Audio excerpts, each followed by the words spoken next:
Association to come up and kind of tell us a little bit about their organization. Of course, that's one of the key points of being a student at a certain school and being connected by different classes and all that. And so that was great to have them. But as I look out, I see a lot of homecoming members, a lot of looks like choir and band teaming up. Yep. And it's just going to be an exciting night. The stands are filling up nice. Still some seats on the side bleachers if anybody wants to come out. Yep, and what Lori told us off the air after she left, the best part about being up here is she was away from her husband, Matt Lang, for a couple of minutes. So we're happy to help her out and get her save her a couple minutes of grief from her charming husband, Matt. That's right. Ever since you connected him to the penalty tracker, I think he's been down on his luck, and so we love Matt. Oh, he's the greatest. Yeah. The whole family's outstanding. It's a great asset to this community, and Lori Lang's doing great work along with John Michael Price for the Alumni Association, which I had no idea even existed until a couple weeks ago when they reached out to us and asked if they could talk to us during this broadcast. Happy to help them out because they're doing great work for this community. Absolutely. And, as we look out on the God Bless America and the band shaped like an L, it's just going to be a really special night.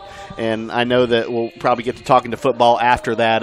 Yeah, we do have a football game anthem. tonight, don't we? Yeah, we do. We do. Okay, a lot going on. But yep, looking forward to it. All right, still more to come here on the Mike Anderson Auto Group pregame show. We'll step aside for break as we are moments away from the kickoff between Logansport and Richmond. There's more to come live from Logansport.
Well, welcome back to Logansport Memorial Hospital Stadium, a stirring rendition of the Star Spangled Banner here from the LHS Pep Band. And just, I don't know, Dave, this is my third year working at the school. You've been there a couple years longer than I have, but it seems this year, this homecoming week, has been a little bit more special than in years past. I'm not sure if there was a reason for it. Maybe it's just my perception, but it just seems like this week has been a little bit more special than usual. Absolutely, Joe. Excuse me. Let's get you. You might want to. I heard vaping's bad for it. No, not that I would know anything about that. But no, it's a little scratchy throat. So we'll let Dave to get himself situated. He did a little extra work for us tonight. We greatly appreciate that. Talking to Lori Lang and John Michael Price from the Logansport Alumni Association, helped putting on that block party. And I took a look out before we went on the air, Dave, looking out across the way at the McCourt's parking lot. That place was jam-packed. There was a ton of people taking in the sights and sounds of that block party. Yeah, that was very cool. I heard that Mrs. Fishburne, who does our ag program up for the Career Center, was even there with her food truck, but food trucks abound. Kind of a tradition that started over at LHS is food trucks and fundraisers, and it's just been really great overall. Well, now the traditional smoke and about to start with Enter Sandman from Metallica and the girls on the Powder Puff game on Wednesday night. They wanted to run through the tunnel and get the experience. Unfortunately, we didn't have the smoke. We didn't have the music. I did my best James Hetfield impression, sung, and that kind of horrified the people, so I stopped. But the girls got to take part of that. It was a blast. That Powder Puff game on Wednesday night. I hope it becomes an annual thing because the girls really liked it. We had Coach Russell, we had Matt Gomer, we had Scott Crowd helping out with the officiating, Brad Darsh helped out, so just a whole lot of people put a whole lot of work into making that happen. It was awesome. I hope we can continue that years to come. Yeah, you got to be on the sidelines. I did. Unfortunately, I missed it. I wanted to come out, but I thought it was canceled. Yep. I think we need to just figure out a way to promote the parade and that top five and the Powder Puff, because it is a good time. I think people just don't really know about it, right. I heard that fun was had by all, that it was kind of hilarious and fun, like they should be when you have kind of a celebrity-type game going. And so did the seniors win? The seniors won 35-14. Unfortunately, the juniors didn't have enough juniors, so they were scrambling. Lexi Brown and a couple of the seniors were texting underclassmen. So we had a couple of freshmen, a couple of sophomores stepped up for the underclassmen. There's some young, talented athletes on that squad, but the seniors had a little bit more cohesiveness, a little bit more experience, but was a blast.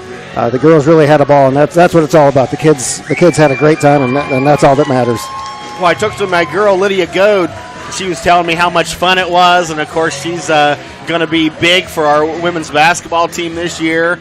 I work with her mom over there at the Career Center, Jeannie Goad, and just a really great family. And as we take a look at this game, Joe, I mean, I am really excited because the Berries really showed a lot to me last week. Yes, they did 42-41 over Marion. A missed extra point early in the fourth quarter. We thought, well, that's not going to matter because there's going to be a whole lot more scoring the way they were going. But defenses stepped up down the stretch, and the Berries really showed me something by stopping that high-powered Marion offense in that fourth quarter.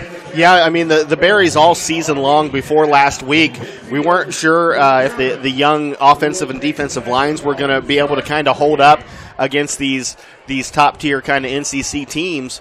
But, last week the offensive line gave Bryson Herr plenty of time to throw the ball, and we were getting penetration on defense as well. We were also able to open up holes and run the ball. So, really, I don't think there was any facet of the Berries offense, defense, special teams that really was bad last week. I mean, at all. In fact, they were all very, very good.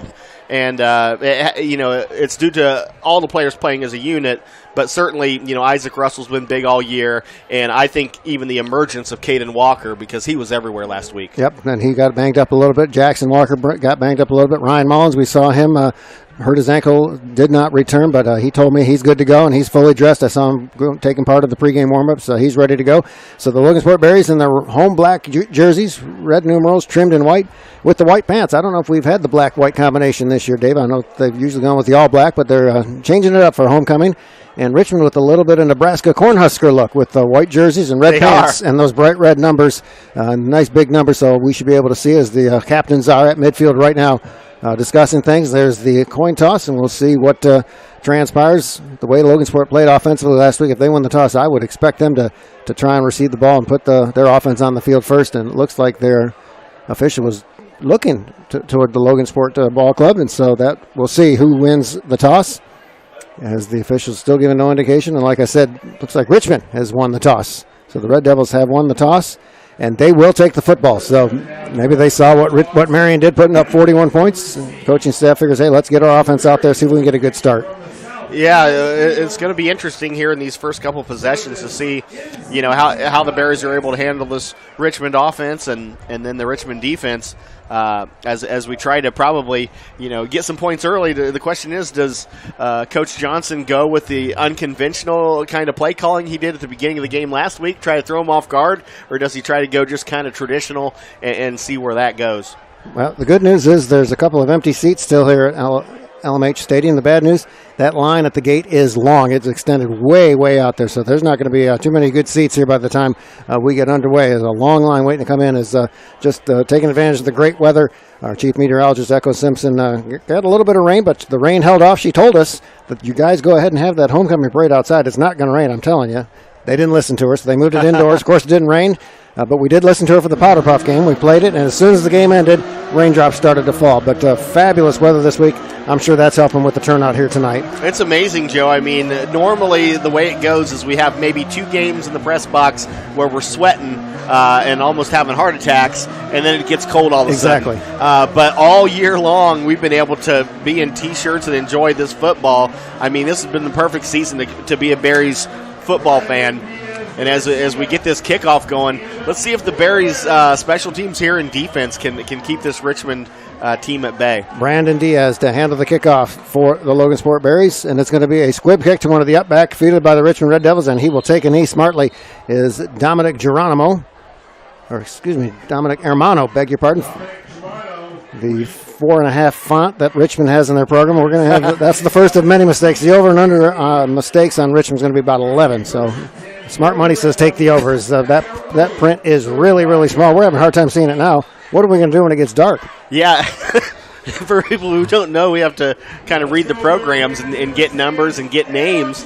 But as we start this game, I'm interested to see about Richmond's running game. We talked to the coaches today. They said Richmond is a running type team. Yep, and the handoff up the middle, and nothing doing as a gain of a yard as John Moss in on the stop. It was Lewis Alexander, sophomore running back, gaining maybe a yard. 2nd down and 9. Good push by the front of that Logansport defensive line. Ryan Mullins, Lauren Taylor, and Scotty Bear in the front 3 with Chris DeValier at linebacker, with Johnny Moss coming up from the secondary to put a lick on the running back for a minimal gain, just 1 yard. 2nd down and 9 for the Red Devils. Now in the gun are the Red Devils with 2 receivers split out wide to the right. Now Alexander will get a handoff around the left side, and nothing doing again for Alexander as he does not get back to the line of scrimmage. He loses a yard. Back to the original line of scrimmage at the 35-yard line. And Richmond will have it 3rd down and 10. And so far, first 2 plays, the Berries have been outstanding. Yeah, the Bears looking good right now as they line up for this 3rd and 10. And, that's what you would kind of play for is 3rd and 10. If you can get a good play out of the defense here, you get a punt, and you see what you can do to try to get some points on the board. We'll see if the Red Devils put it in the air for the first time. 3rd down and 10. 2 receivers split out wide to the right. Faking the handoff, rolling out to the right. He's got a lot of time. He's got a man open. The pass is complete, and a 1st down for the Red Devils. Elijah Hubbard on a well-designed play that time is Javon Becerra with a nicely thrown ball, and Richmond with the first down of the game out to the 47-yard line, a 10-yard pickup. New set of downs for the Red Devils. I tell you what, the Berries defense kind of looking for a hold there, and I don't know if I disagree as our guy was trying to get around the edge and somehow with kind of a 2-hand grab was unable to. So the Bears didn't get the call. 1st down and 10. Richmond has it at their own 47-yard line. Becerra now bubble screen set up to the left, flag coming on the play. If the play stands, it will be a 1st down to Deontay Watkins. But that flag is in the area of offensive holding. We'll check and see as the Big Willie's penalty tracker will get to work out early. Looking like maybe a chop block, and that is an illegal chop block on the Red Devils. And that is a major penalty against the Red Devils, and that will put them back. And that's too bad for Richmond. They had a good thing going on this drive.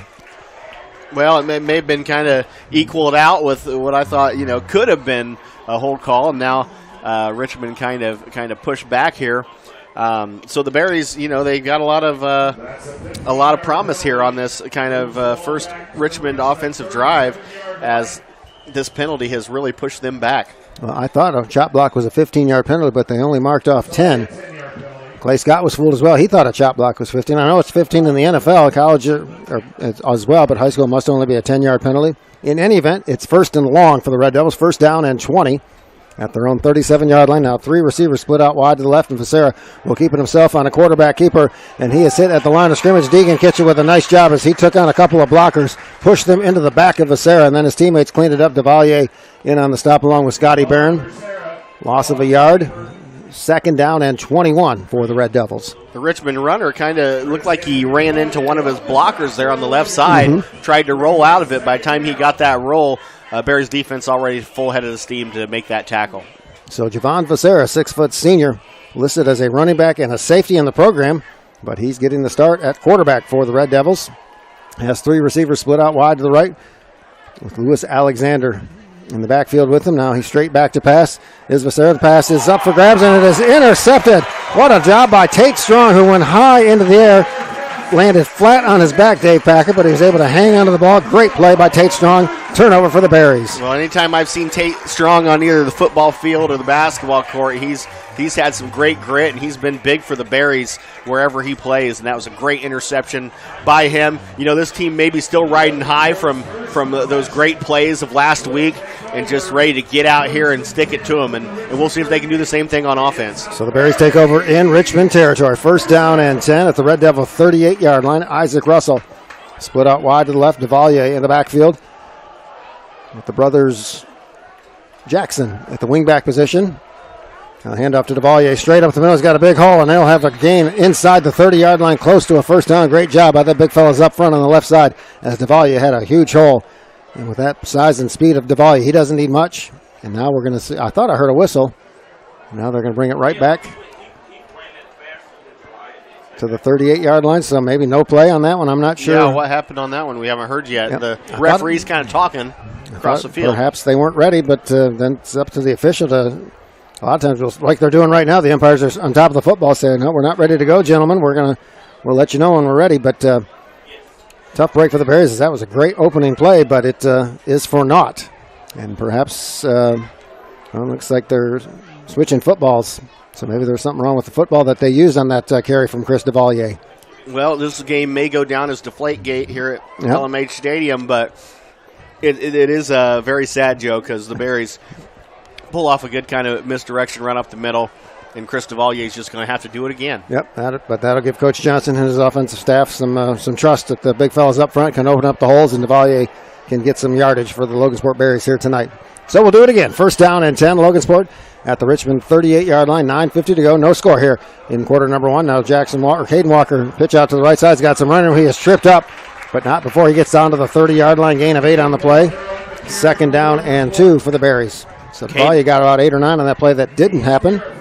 But the Berries said, no big deal. We'll get 8 from Caden Walker. Yeah, that is a big 1-2 punch, as DeValier's been playing great all year as well. Once he got inserted into that lineup, he's been carving them up. But Caden Walker, with a game just out of his mind last week, I bet he's fired up to make some big plays tonight. Yep, second down and 2 for the Berries at the Richmond 30-yard line, 9:15 to go. Opening quarter, no score.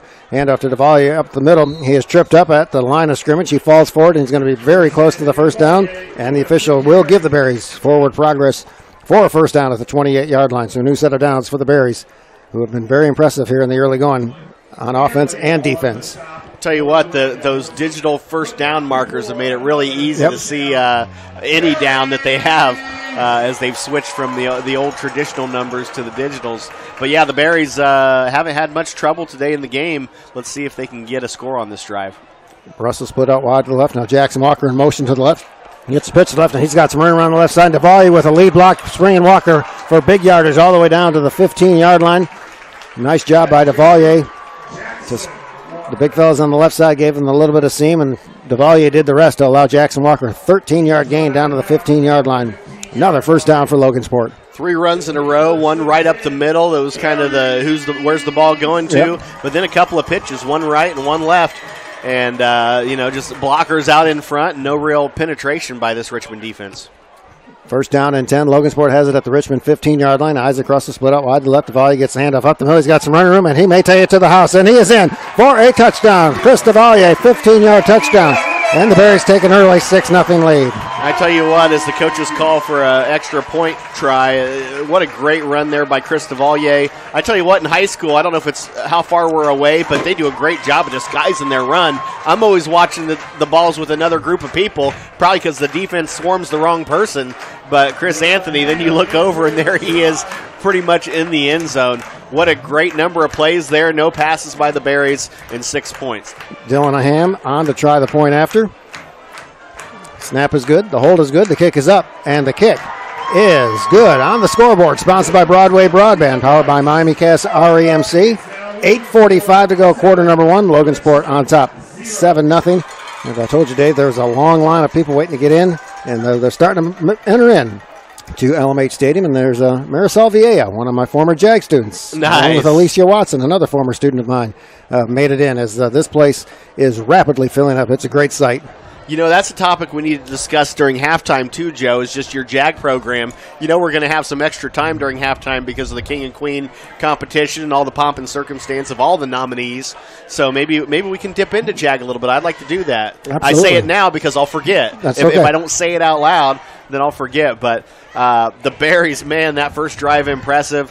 All runs and not really even penalties as much as a play that happened that shouldn't have happened, right. I guess, because the officials weren't ready. But no problem stopping Richmond on defense and then scoring with their offense. So the Berries will get the ball back in halftime. But we're going to have to see if the Richmond team responds because the Berries, I mean, their last several offensive drives have been pretty impressive. And I just took a peek outside, and there's still a long line of people waiting to get in. So that there's going to be seats are going to be hard to come by. I guess there's a little bit of room in the auxiliary stands to the left and to the right near the band, but by the time it's all said and done, those two sections will be filled up as well. Well, I tell you what, I mean, there's a lot of parents out here for homecoming candidates, but this is as busy as I've seen this main section in a long time. You can't even differentiate between seats. There's just so many heads out there. Now, if you want, you can go over to the Richmond side of the field. Unfortunately, that's 140 miles one way. We've made that drive a couple times, so there's plenty of seats over on that side.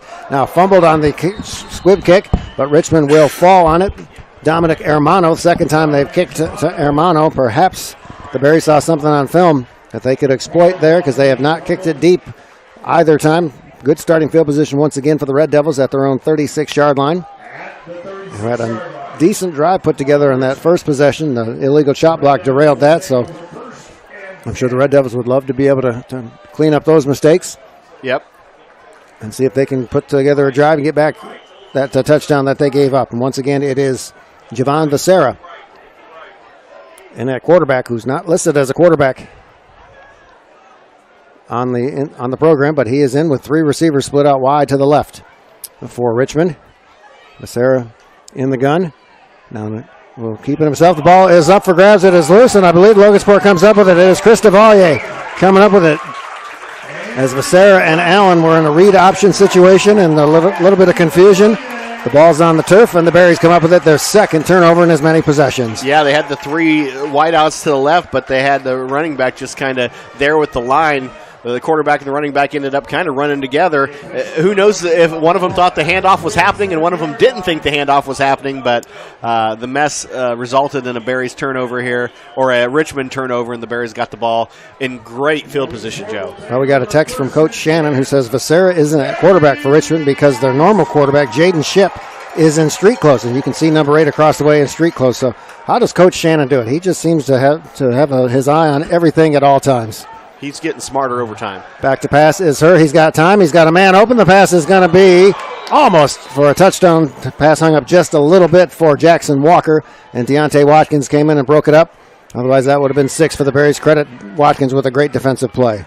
Yeah, only a junior, and he was able to get up there, almost intercept the pass. Yep. It was kind of up for grabs there, but a bullet dodge there by the Berries as they just have a 2nd down and 10 here and really have the whole playbook to go on. 8 minutes, 31 seconds to go in the first quarter. Logansport on top 7-0. The Red Devils have had the ball twice. They have turned it over both times. An interception on their first possession, a fumble on possession number 2. The Berries cashed in the last time with a touchdown. They're going to try to do it again on this possession. Now Deegan Kitcher shifts over to the right in that tight end position. Pitch to Caden Walker around the right side. Waits for his blockers to set up, and he's got it inside the 15, inside the 10. He is finally knocked down at the 6-yard line. Jay Allen on the stop, but good job on the right side blocking. And then Caden Walker, once he got to the corner, turned on the Jets, and a big gain for the Berries. And Caden picking up right where he left off last week. And, they have some weapons here on this offense, Joe. Bryson not able to get the passing game going, but that's not really our style when we were able to do what we want to do, when we're not trying to throw any surprises out there. So great start here by this Berries offense, and if they go up 2 scores, they're going to continue to have the whole playbook to work with and continue to be aggressive. 24-yard gain for Caden Walker sets up the Berries' first down and goal at the 6-yard line. And now we get a whistle, and I believe it's going to be a Logansport timeout, which we get with 7:57 to go here in the first quarter. Is looking at the North Central Conference schedule tonight. Anderson is at Kokomo. The Berries have Anderson in a couple of weeks to close out the season here at LMH Stadium. It is Harrison at Indianapolis Tech. McCutcheon at Lafayette. Jeff, that could be a very interesting game, Dave. We talked last week about McCutcheon and Kokomo. We thought McCutcheon might be able to give Kokomo a game. Well, not only did they do that, they beat them. So, but that's at Lafayette, Jeff, so that's going to be a tall task. But we are thoroughly impressed with what we saw out of McCutcheon a couple of weeks ago. Yeah. I mean, it just seems like you never know what's kind of going to happen with some of these games. You think one thing and you get another. But, congratulations to McCutcheon pulling off that big win. Yep. I saw Dean Hockney, our friend from Kokomo. I saw him at a retail store on Saturday. I was in Kokomo visiting my daughter, and he said that they could not move the football to save their lives. They got their one score was a 68-yard run. Other than that, they could not move the football, and that's shocking considering what we saw out of Kokomo's offense a couple weeks ago down there in Kokomo. Boy, Dean, just a class act over there, always hooking us up with stats and friendship and hospitality. hopefully that rivalry doesn't go away in all this, as this might be the last time we get to see Richmond play the Berries. Muncie Central at Marion is the other North Central Conference game. Now counter handoff to Isaac Russell, who's got a big hole, and he is in untouched for a 6-yard touchdown to Isaac Russell. The Berries have had 2 short fields thanks to their defense and some turnovers, and they have cashed in with 2 touchdowns, 13-0 Logansport. Boy, and the Berries sideline just overjoyed as everything working for the Berries. This is about as good a start as they've had all year, and it couldn't come on a better night, Joe. I mean, the pride, the Berry pride, is at high levels right now because of that pep rally today, because of the whole homecoming week. This is the time where the Berry fans come together. And you've got an opponent that's shorthanded, playing without their starting quarterback, Jaden Shipp, a senior. We saw him a year ago, very, very talented ball player. So that's a tough break for a squad that's struggling this year. Richmond with just 1 win, and then to have to do it, travel 140 miles one way, and do it without your starting quarterback. Not to make excuses, because injuries are a part of the game. But you feel bad for Richmond because they are really up against it tonight. Certainly, I always forget about that, Joe, as we've made that drive several times, and, it's not like the opposing field isn't fun to play at or a good experience. Mm-hmm. It's just that is a long way for 2 high school programs to have to travel. And this will probably be the last time these 2 squads meet in football, at least for the foreseeable future, with Logansport leading the North Central Conference, both in 4A and football. So I suppose it's possible at some point, maybe a regional or a semi-state, if both of these teams have great seasons. But barring that, I don't think that this rivalry will continue, which in a way is bad, which in another way is good. Like I said, 140 miles is a long, long way to travel. But these 2 squads have gone at it for so many years in the North Central Conference. It is bittersweet to see this rivalry come to an end. Well, I'd like to be considered a traditionalist in kind of, in my primary kind of thoughts. But I really, think that I'd love to play people that are around us, that were within a 60-mile radius of us, maybe 45 miles. There's nothing like a rivalry from a neighboring community. So Diaz will kick off. This is a high and short end-over-end kick, fielded on the left side by the Richmond Red Devils, and a pretty good return by Jay Allen across the 30-yard line, still on his feet, as Allen is finally brought down, but not until he gets out to the 37-yard line. We'll see if maybe that inspires the Red Devils, as that was a very good return by Jay Allen. And once again, Richmond will take over in their territory, a pretty good field position at their own 37. Well, they had something going on that first drive. They did. Got penalized, unable to kind of get out of that. They had some turnover here. And that chop block was an absolute killer. Yeah. Especially with your backup quarterback. But we'll see if they can take care of those mistakes, because they did, like Dave said, had something positive on that first drive. Down 14-0, though. They need to get something going on this drive. First down and 10 for Varsity. Now bubble screen set up for Allen on the right side. He's got some blockers, and that is well done over there by Tate Strong, I believe, who fought off the blocker and made the tackle following a 2-yard gain. But Strong was one-on-one with the blocker. He shed that blocker and made an open field tackle for a short gain for the Red Devils. In the high school, it seems like the bubble screen is a very popular play to run. And the Berries were all over it. Richmond with very little yards. They got 1. Yep, second down and 9. And it looks like, Dave, the line has finally ended as trying to get into the gate. So it looks like those that are made it toward the stadium are in the building. Now Varsity bubble screen to the other side of the field. The pass is caught across the 40-yard line, brought down. Nicely done that time by Morak on the stop to Havi Lapsley. Havillapsley. I hope I'm pronouncing his. You can only try your best, Joe. We don't have anybody to really guide us on pronunciations, unless Dean Hockley's helping us. The pronunciation guide. So, yep, there's a Lapsley with a minimal gain out to the 42-yard line. That sets up the Red Devils' third down and 5.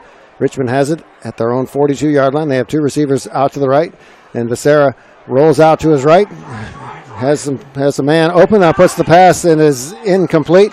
And the coaches saw something. Looks like maybe they saw the receiver downfield, or maybe Jay Allen in the flat, or maybe Varsity could keep it. I'm not sure, but I just heard the coach say wide open. So they saw somebody that was open. Unfortunately, quarterback did not. Varsity didn't see it, and it's easier to see it sometimes from up here than down at the field level, especially going through that face mask. But unfortunately for the Red Devils, he didn't see his open receiver, and the pass falls to the turf incomplete. Fourth down for Richmond, and they will punt it away. Good spiral there on the throw, but just nobody home, kind of out of bounds. Ben Holliday 5'10" sophomore, handles both the kicking and the punting duties for the Red Devils. Isaac Russell standing at his own 25-yard line, set to return this punt. Flag on the play, as this is a short end-over-end kick. And I thought I heard a whistle. Perhaps it's a dead ball foul. So we'll have to wait and check and see what the penalty was. Looks like illegal procedure on the kicking team on Richmond. Do the Berries have a chance to decline it? They do, so they will decline it. So the Big Willie penalty tracker is stuck with just that one, so following the very short punt. And the Berries will... Well, we could have a situation here, Davis. I'm not sure if the officials spotted where that ball went out of bounds on the bad punt, because the official was about to mark off the penalty. The Berries declined the penalty, but I'm not sure that they know where that ball went out of bounds. I don't believe they made an indication. Although the side judge is standing at the 36-yard line. No, I'm not saying he just made that up out of whole cloth, Dave, but he seems pretty certain that that's where that went out of bounds. Hey, sometimes at work you got to make it up. You got to fake it till you make it. So, I mean, once there's a no-win scenario, you kind of just need to pick a direction. So, and it's pretty close to where it went out of bounds, if it's not, in fact, where it did go out of bounds. So, Logansport will take over. First down and 10. First time they will start a drive in their own territory, but at their own 36. Not bad starting field position for Logansport. Also able to be forgiving, Joe, when we got a 2-touchdown lead early That's on. That's right. So first down and 10 for the Berries. Isaac Russell split out wide to the left with Devalier in at fullback. Deegan Kitcher shifts over to the left side, and now Russell comes in. Now Jackson Walker in motion around the left side. He gets a pitch around the left side, and Chris Devalier again leading the blocking for Walker, and he is into Richmond territory. As big Chris Devalier doing a nice job. With also some help from Jayazel Lopez and Roman McGrew. Big hole. And Jackson Walker, a big gain out into Richmond territory. Yeah, nice little kind of left side run there. And I like what Caden Walker did. He was kind of running in unison with his blocker and able to kind of feel out his blocker and kind of guide him into his next block, as good running backs do, trying to get their guys right in the perfect block position for extra yardage. 15-yard gain for the Berries, first down and 10, and now the ball, he gets the handoff up the middle, and good gain for Devalier inside the 45, down to the 41-yard line. A solid 8-yard pickup for the Berries on first down. Second down and 2 for Logansport. Yeah, nice, I don't know if you'd call it misdirection, but certainly Berries always have guys running in different directions. You never know quite where the ball is, and Devalier able to just run it right up the gut, which he has done tonight. 5 minutes, 45 seconds to go, first quarter. Logansport 14, Richmond nothing. The Berries have a nice drive as they have it second down and 2 at the Richmond 41. Caden Walker in motion around the right, gets the pitch around the right side. It is strung out nicely by Richmond, but Walker is able to fight his way forward for a first down as the Red Devils were in position to make the stop. Jaden Dale was over there, but Walker was able to cut it inside and get a Logansport first down at the 37-yard line of Richmond. And Bryson Herr, I mean, as far as I can tell, his ankle situation has improved. Yep. Because even last week you could see that, he's a little bit hobbled, kind of thrown to a spot to great success. But I don't really see as much of a hobble tonight. Yep. So first down and 10, Logansport at the Richmond 37-yard line. Russell split out wide to the right. Devalier gets a handoff up the middle, hit at the line of scrimmage, but drags a couple of Red Devils forward inside the 35. On the stop for Richmond, De'Arian Hicks, who lost his helmet and will have to come out of the play, or the lineup for one play. Now Elliot Baldini, who had an outstanding second half last week for the Bears after Devalier got hurt, will come in to give Chris a little bit of a breather after that 3-yard pickup for Devalier on first down, second down and 7. Logansport has it at the Richmond 34-yard line. 4:44 to go, first quarter. Logansport on top 14-0 and trying to add to that lead. As now Deegan Kitchell will shift over to the left side of the formation. Now the handoff to Baldini inside. He's got running room inside the 25, a first down to the 24-yard line for Baldini. And what a 1-2 punch that the Berries have at that fullback position, Dave. You got Devalier, the big power hammer runner, and Baldini with that great quickness, great moves, just a complete contrast in that running back position. That gives the defenses extra things to have to worry about. Yeah, ever since I've been in these games with you, Joe, we've had multi-headed dragons of the running game as we try to have in this kind of an offense. and the Berries have a couple great players there. And, the line's been able to do a much better job of opening up holes for them. And they can make a lot out of nothing, but they can make even more out of something. First down and 10, Logansport. Now a counter play to Isaac Russell. Sit right at the line of scrimmage, breaks the tackle. Ball is on the carpet, and I believe Richmond comes up with it, and they do. Stripping the football was Jerome Clinton, 5'11" junior, with a big play for Richmond. And did the Red Devils ever need that, as Logansport was threatening to go up by 3 scores. Yeah, it looked like that Richmond defender was able to kind of grab the ball and fall on Isaac Russell. The ball, just kind of ripped out and able to be taken by Richmond, which the ball actually went a couple 3 yards away from Russell there. So good luck here by the Richmond Red Devils. So Richmond will take over first down and 10 at their own 22-yard line. 3:54 to go, first quarter. Logansport on top, 14-0. But the Red Devils now empty backfield for Varsity and sets up the bubble screen on the left side and from running across the 30. And a first down possibly for Havi Lapsley. And it will be enough for a first down, as that was a well-designed bubble screen that time by the Red Devils. As they hit Lapsley, had 3 blockers in front of him, and a big play for the Red Devils out to the 33-yard line. First down and 10, Richmond. Well, Richmond's got to get a little bit of confidence out of that turnover and then getting a first down on their first possession there of the new drive. So, if they can string a couple more together, it could be a whole new ball game. First down and 10, the bubble screen again to the right side, this time to Jay Allen, who's got some running room across the 35-yard line. Hemmed in Isaac Russell with a big hit on Allen out to the 41-yard line. Tate Strong also on the stop, but an 8-yard pickup on first down for the Red Devils, setting up second down and 2. Looked like to me that the runner got hit and kind of bended back a little bit. Luckily, everybody hopped up and everybody's fine, but these football injuries are no joke. Well, Richmond has had good success with that bubble screen the last couple plays, and the old adage, keep running until they stop you. We'll see if they continue with that philosophy.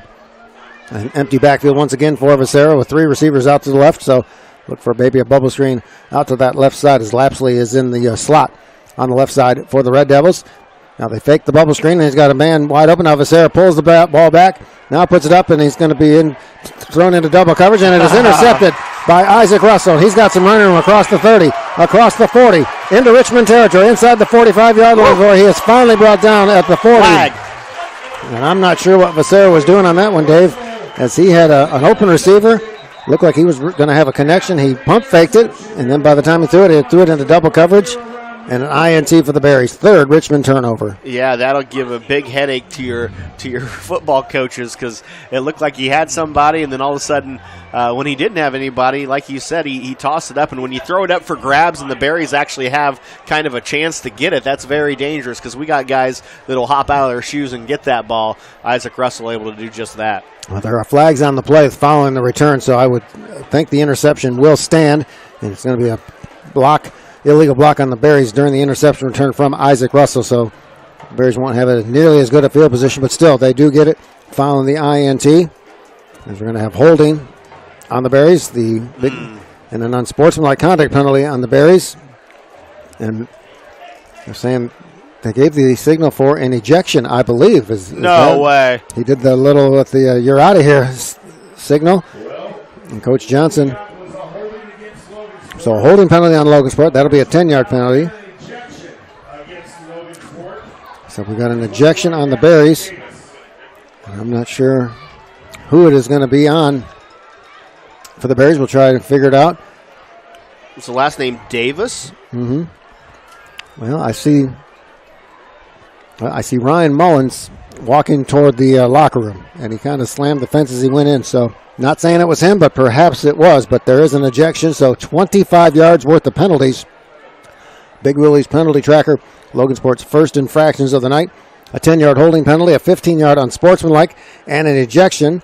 Wow. We'll keep our eye, and if we don't see Ryan Mullins return, then we'll know that it was him.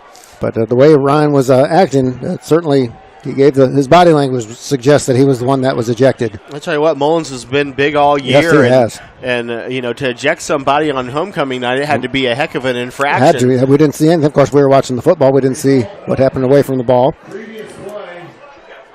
But it's all the way back to the 28-yard line. But Logansport does have the ball following the turnover, so we'll see if the Berries can continue moving the ball on offense. Davalia gets the handoff across the 30. out to the 33-yard line, maybe the 34-yard line before he is finally brought down by Pablo Laguna. 5'7" senior in on the stop. Give him 5 on that carry. Second down and 5 for the Berries. Actually give him 6 on that carry. Second down and 4, Logansport. 2.5 minutes to go, first quarter. It is Logansport 14, Richmond nothing on homecoming night here at LMH Stadium, and we have a full house as there is not many seats to be had in the main bleacher section. And you look to the left, that's pretty much full. You look to the right, not as full with the band over there, but now counter play to Caden Walker. He's hit at the line of scrimmage, but is able to spin his way forward for a yard out to the 35-yard line. Sets up the Bears 3rd down and 3. As we are inside of 2 minutes to go here in the first quarter, Logansport on top 14-0. I'm still a little bit stunned by that ejection. As My first I. one ever. I Really? think so, yep. In the short time that we've been together, I think that is the first ejection. And we have not seen Ryan Mullins return, so perhaps it was what happened. He was the player that was ejected. 3rd down and 3 for Logansport. Now pitch around the left side to Isaac Russell. He'll have the first down and more across the 40, and he is knocked out of bounds around the 45-yard line, but a nice job by Russell that time, Dave. He patient, allowed his blockers to give him a little bit of a seam, and he was able to take advantage of that. I tell you what, Isaac's very good at pretty much everything on the football field. Really, run backs, interceptions, and running and catching with as a wide receiver, and just another great play by the senior. Yep. Coach Johnson told us after the first game against Peru that Isaac was going to be a big part of his plans this year. They were going to lean on him heavily, and he has delivered all season long for Logansport on the football field. 1st down and 10, Logansport to DeValier. He'll have running room inside Richmond territory down to about the 44-yard line. 11-yard gain that time. Outstanding blocking again at the point of attack by the Logansport Berries. And another first down at the 44-yard line. And I tell you what, as we talk about these basketball players that are also football players, and also sometimes we have baseball players mixed in there, and they are great athletes. And I hope some of this toughness, I mean, they're running over people out here. Hopefully they can bring that to the basketball court. 1st down and 10. The Berries have it at the Richmond 44-yard line as we approach 1 minute to play here in the first quarter. Now Baldini gets the handoff in for DeValier, and he'll have a first down and more to about the 33-yard line, gain of 11. So we saw some good power running that time from Baldini as he moved that pile back for a couple of yards to get that first down for Logansport. Yeah, normally the only Baldini we get to talk about is the trophy that we have against Peru, but yeah, Elliott's been great all year. So much youth on this Logansport football team, a dramatic improvement from what we saw at the start of the season. We knew they would get better, and they are getting better and better with each passing game, and the future is very bright for this Logansport football team. 1st down and 10 for the Berries. Now Herback to pass. He's got a man wide open to Jackson Walker, or to Caden Walker. It is a touchdown. Flag on the play, though, and this may come back, and it's going to be holding, I think, on Logansport, and that is the case. So Big Lily's penalty tracker, the 3rd penalty for the Berries on this possession, following the interception. A hold and an unsportsmanlike foul, and now another hold. So after not committing a penalty the entire ball game, 3 on this possession, this one takes away a touchdown. Oh, and that's a heartbreaker. Usually in a high school football game, you get done celebrating your big play, then you find out, oh, we're walking it back. Got to do it again. But the Berries in great shape, up a couple touchdowns here towards the end of the first quarter. And tough break, but the way they've been playing, there's no reason why they can't get to the end zone. So 10-yard penalty on the hold. 1st down and 20. In case you're just joining us, the Berries have lost a player to ejection. We don't know for certain, but we did see Ryan Mullins walk to the locker room after that ejection signal from the official, so we can perhaps assume that it was Ryan Mullins who was ejected. 1st down and 20 for the Berries as a holding penalty wipes out a touchdown pass from her to Caden Walker. Now pitch around the left side to Isaac Russell, and Russell with a nice stiff arm as he gets inside the 40-yard line. Well done by Russell to get a couple of extra yards. And they will mark him at the 37-yard line, I believe. 6-yard pickup. Makes it 2nd down and 14 for the Berries.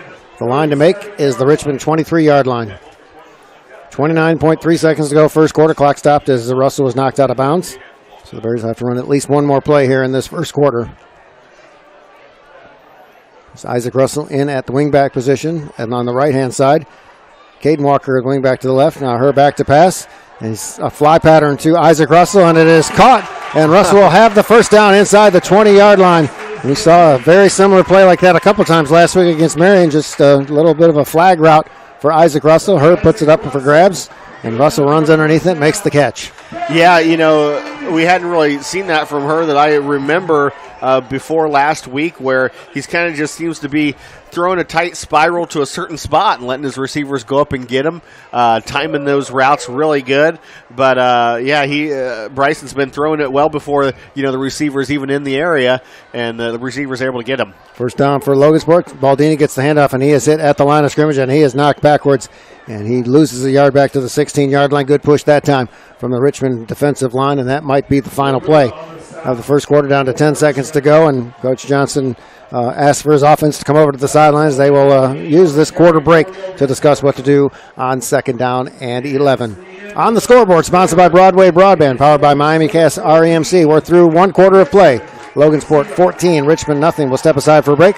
When we return, we'll have our second quarter live from Logansport.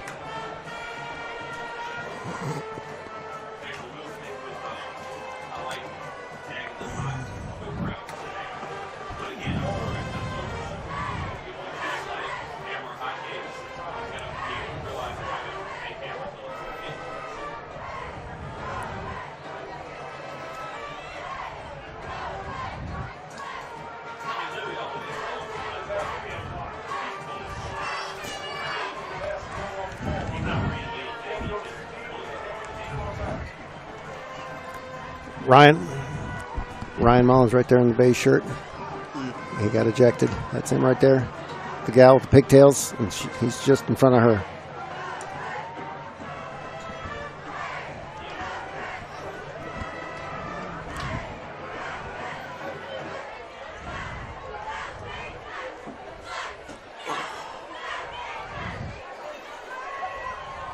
As the second quarter begins, the Berries take over. Second down.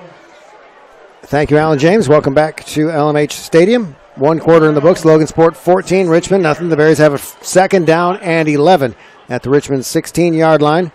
As Deegan Kitchell shifts over to the right side of the formation on that tight end position. Devalier back in the lineup at fullback for the Berries. Now pitch around the right side to Caden Walker. Walker inside the 15, spins his way down to about the 12-yard line for a 4-yard gain. Sets up third down and long for the Berries. Pretty good run there by Walker. Well, Coach Shannon has given us some intel, and he thinks he knows who the ejected player was as he sees Ryan Mullins in the stands in his civilian clothes. So, indeed, Ryan's sitting with his family. So, unfortunately for the Berries, it was Ryan Mullins who was ejected on that interception return. So, his night over before he was hoping for it, obviously. Well, you wonder if it was a verbal problem or a physical problem. Nope. We're not going to speculate. Nope. And I'm sure he's going to learn his lesson in this one. Hand up to Devalier inside. He is very close to the first down. We'll have to wait and see where the spot is, and they will give him a first down inside the 5, down to the 4-yard line. They needed 8, and he got about 8.5 on that third down carry. And a new set of downs for the Berries. First down and goal at the 4-yard line. As it is homecoming here at LMH Stadium. A packed house, standing room only. Homecoming always has a big crowd, and when you've got nice weather, that makes it even larger. So a whole lot of people here cheering on the Berries. First down and goal, Logansport. Now the handoff to Devalier inside, and he will be into the end zone for a 4-yard touchdown. It is 20-0 Logansport with the point after to come. And that didn't look like very difficult yardage for Devalier to get, just kind of up the middle, and he did a spin, I think, just really for show, because I think he could have ran in without any extra. But the Berries, with this 20-0 lead with maybe a point to be added to that, and Richmond just has had no answer for the Berries today. And something you don't see every night, Dave Packard, the LHS flags being carried by members of the homecoming. 3 of the Kings in their coat and tie. Finley Gay is one of them. Trayton Calloway is down there, too, is one of them. Okay. And I'm not sure about the third guy. So the point after is up, and it is good. On the scoreboard, sponsored by Broadway Broadband, powered by Miami Cass REMC. 10:53 to go, first quarter. Logansport 21, Richmond nothing. The night has gone from bad to worse for the Red Devils without their starting quarterback and 3 turnovers, and their defense has been powerless so far to stop the Berries tonight. Yeah, it's been everything's kind of mostly been working for the Berries, and no big difference from last week when they kind of had everything going for them. But they were pressured much more than Richmond's been able to do tonight, and so the Berries kind of are able to maybe take their foot off the gas a little bit here, up 3 touchdowns. You want to play hard, but when you're in a serious matchup as they were last week, they had to play every second of that game to come out with the victory.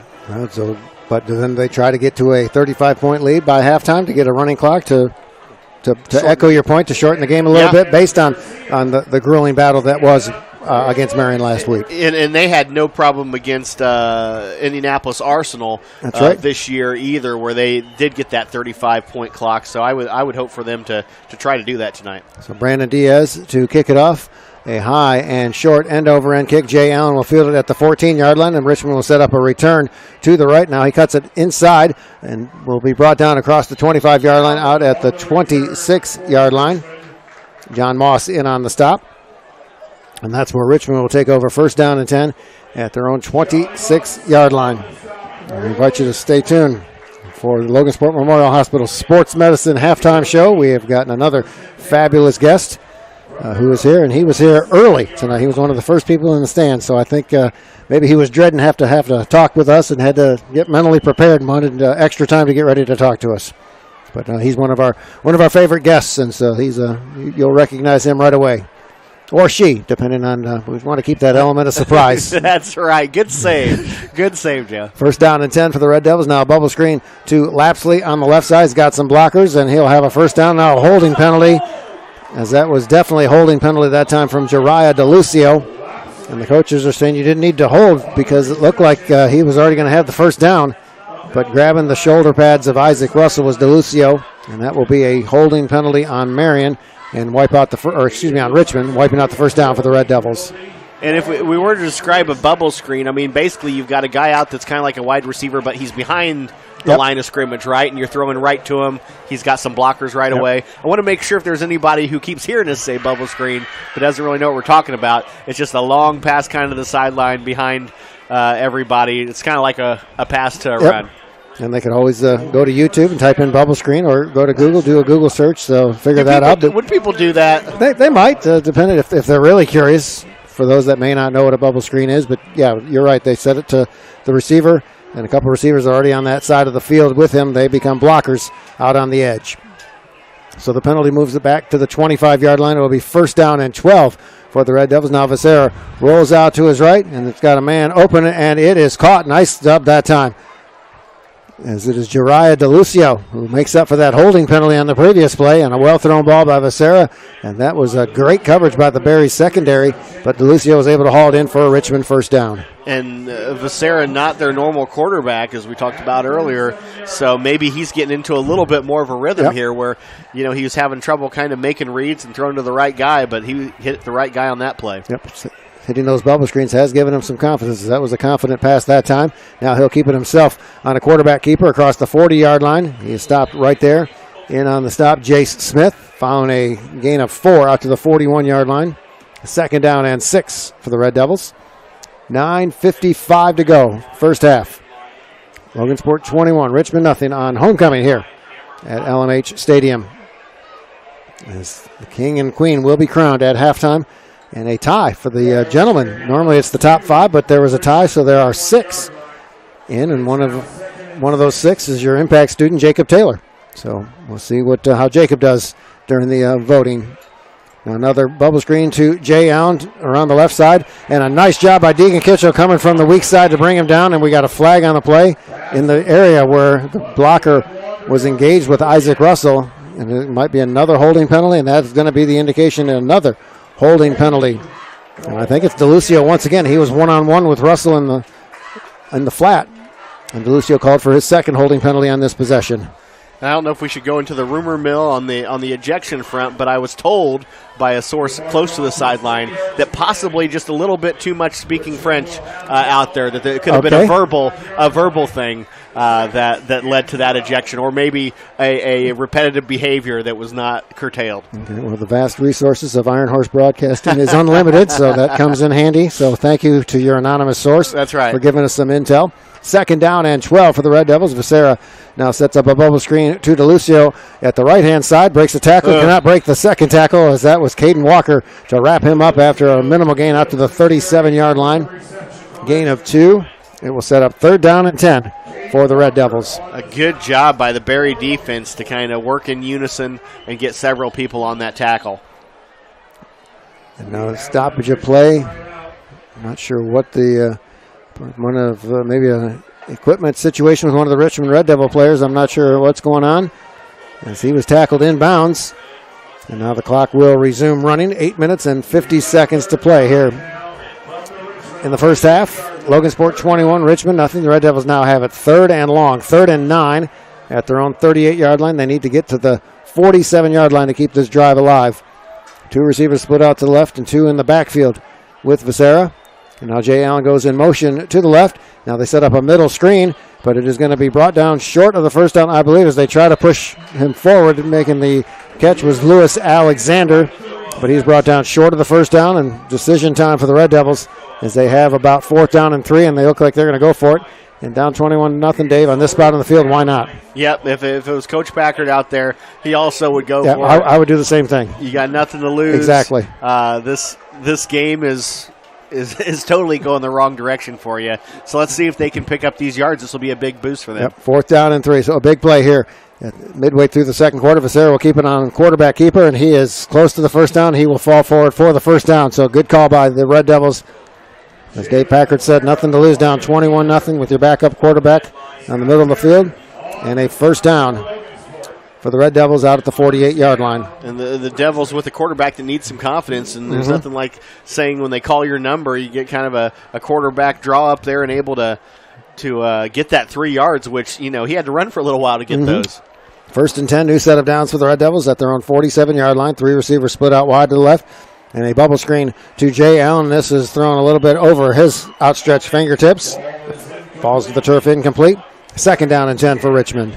And it looks like, they've kind of settled into some bubble screen and runs, kind of an offense with the quarterback kind of having trouble making reads, open people he's not able to hit.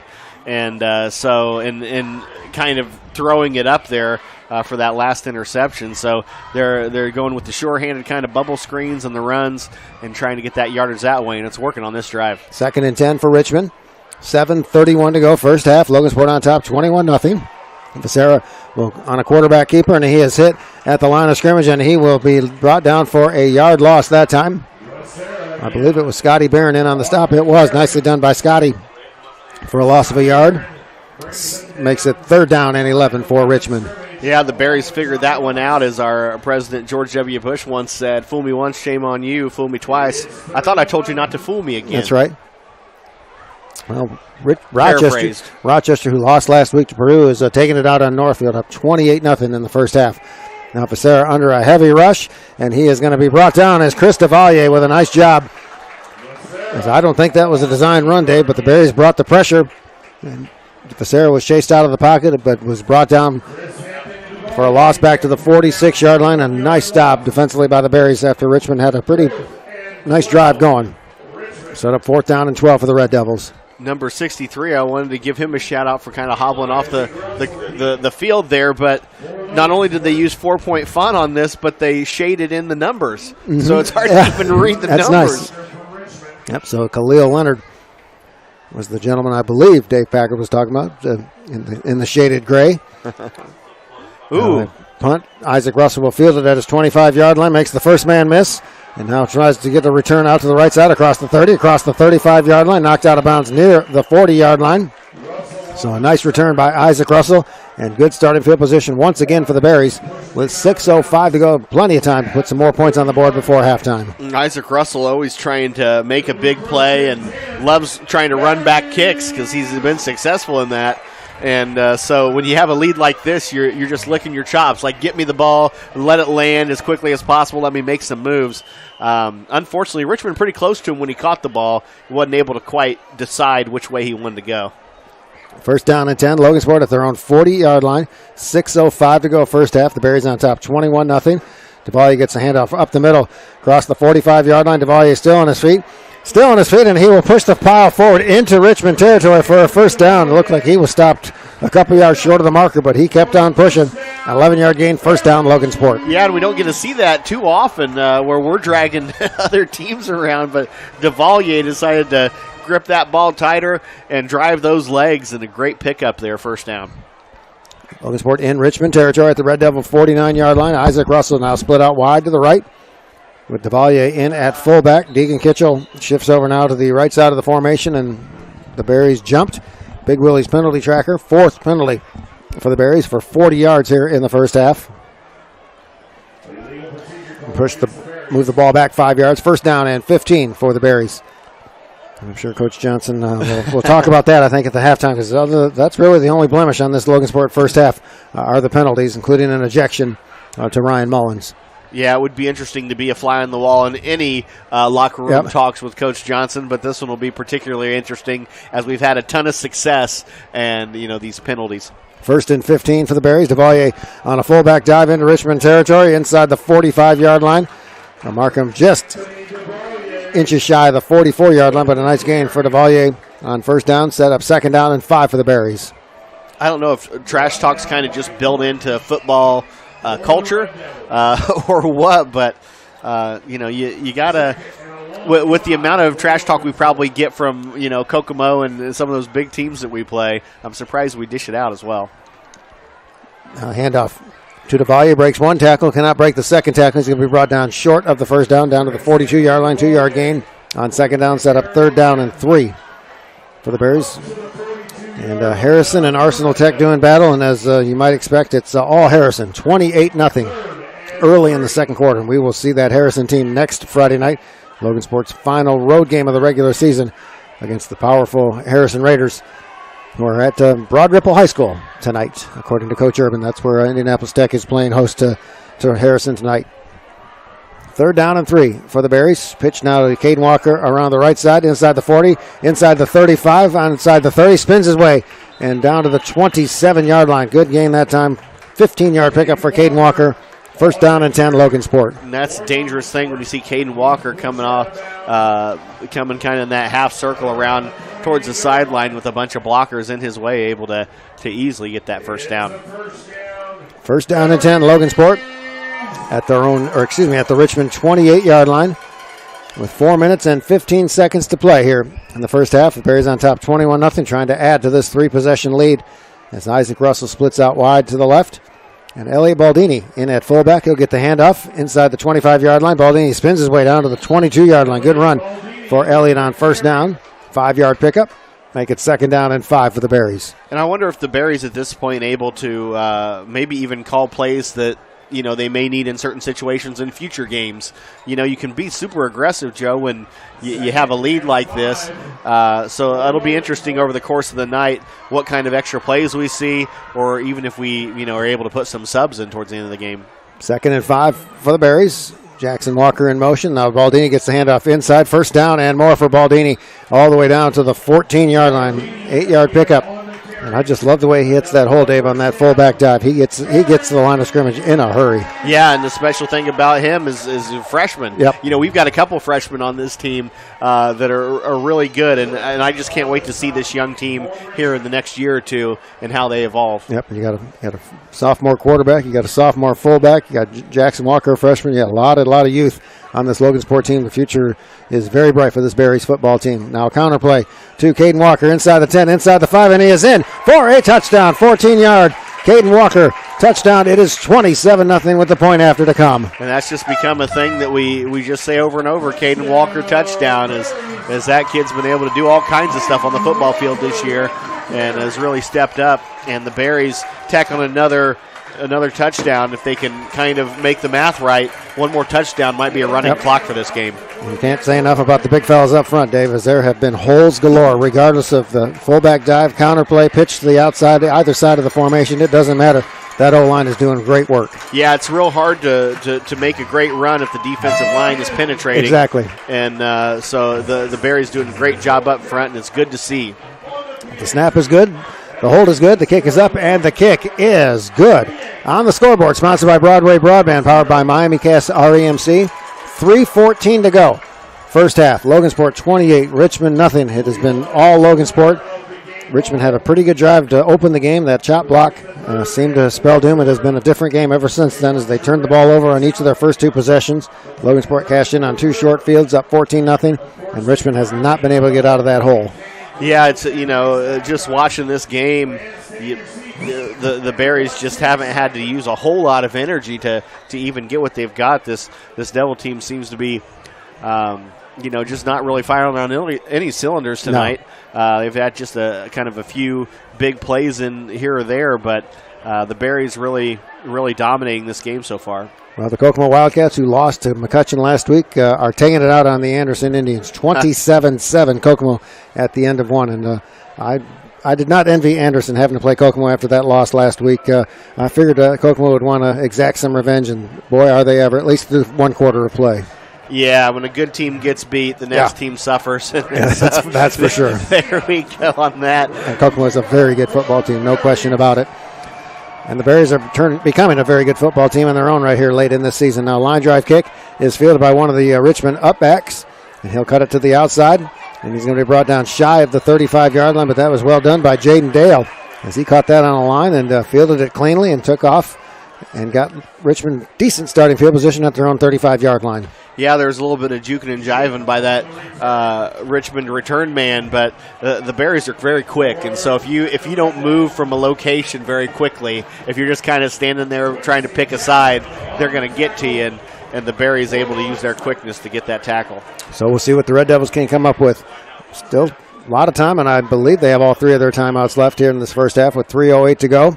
We've seen Becerra with some success with the bubble screens, and now with four receivers out to the right, look for a bubble screen out to that side perhaps. Becerra does set up the bubble screen to Lapsley. Lapsley makes the first man miss, but he cannot make the second man miss, as that was great pursuit that time from Chris Davalia from that linebacker position.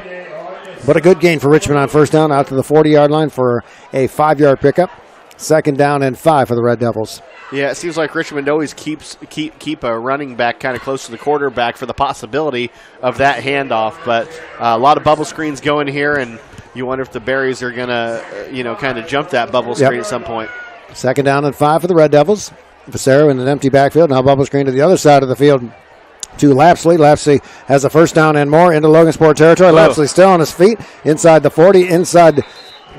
Brought down by Jay Smith, but not until he gets down to the 39-yard line. Well done that time for Lapsley, as he had a lot of yards after contact for the Red Devils on that play. And that's certainly a positive look there for Richmond, yes, who really needed a run like that and really able to avoid some tacklers there as the runner got extra yardage. So first down and 10, Richmond has it at the Logansport 39-yard line. 2:25 to go, first half. The Berries on top, 28-0. Now bad snap, and Becerra will put the ball up. It is caught by Jay Allen, but he is going to be hemmed in by Tate Strong, but he breaks the tackle and turns nothing into something down to the 37-yard line for a 2-yard gain. But that ball, the snap was dropped by Becerra, and then he threw it up for grabs, but the Red Devils averted disaster and got a 2-yard gain on that play. Yeah, that was kind of a high flyer there for a short pass, and I thought Tate Strong might get the strip there as he went for it, but the Richmond still in business here. Second down and 7 for the Red Devils. They have two receivers now split out wide to the left, two in the backfield with Becerra. Becerra, a bubble screen to Lapsley, and that is sailed over his head, and Jackson Walker was in position to make the tackle, so I don't think that play would have gone for much had they been able to connect, but the pass goes incomplete.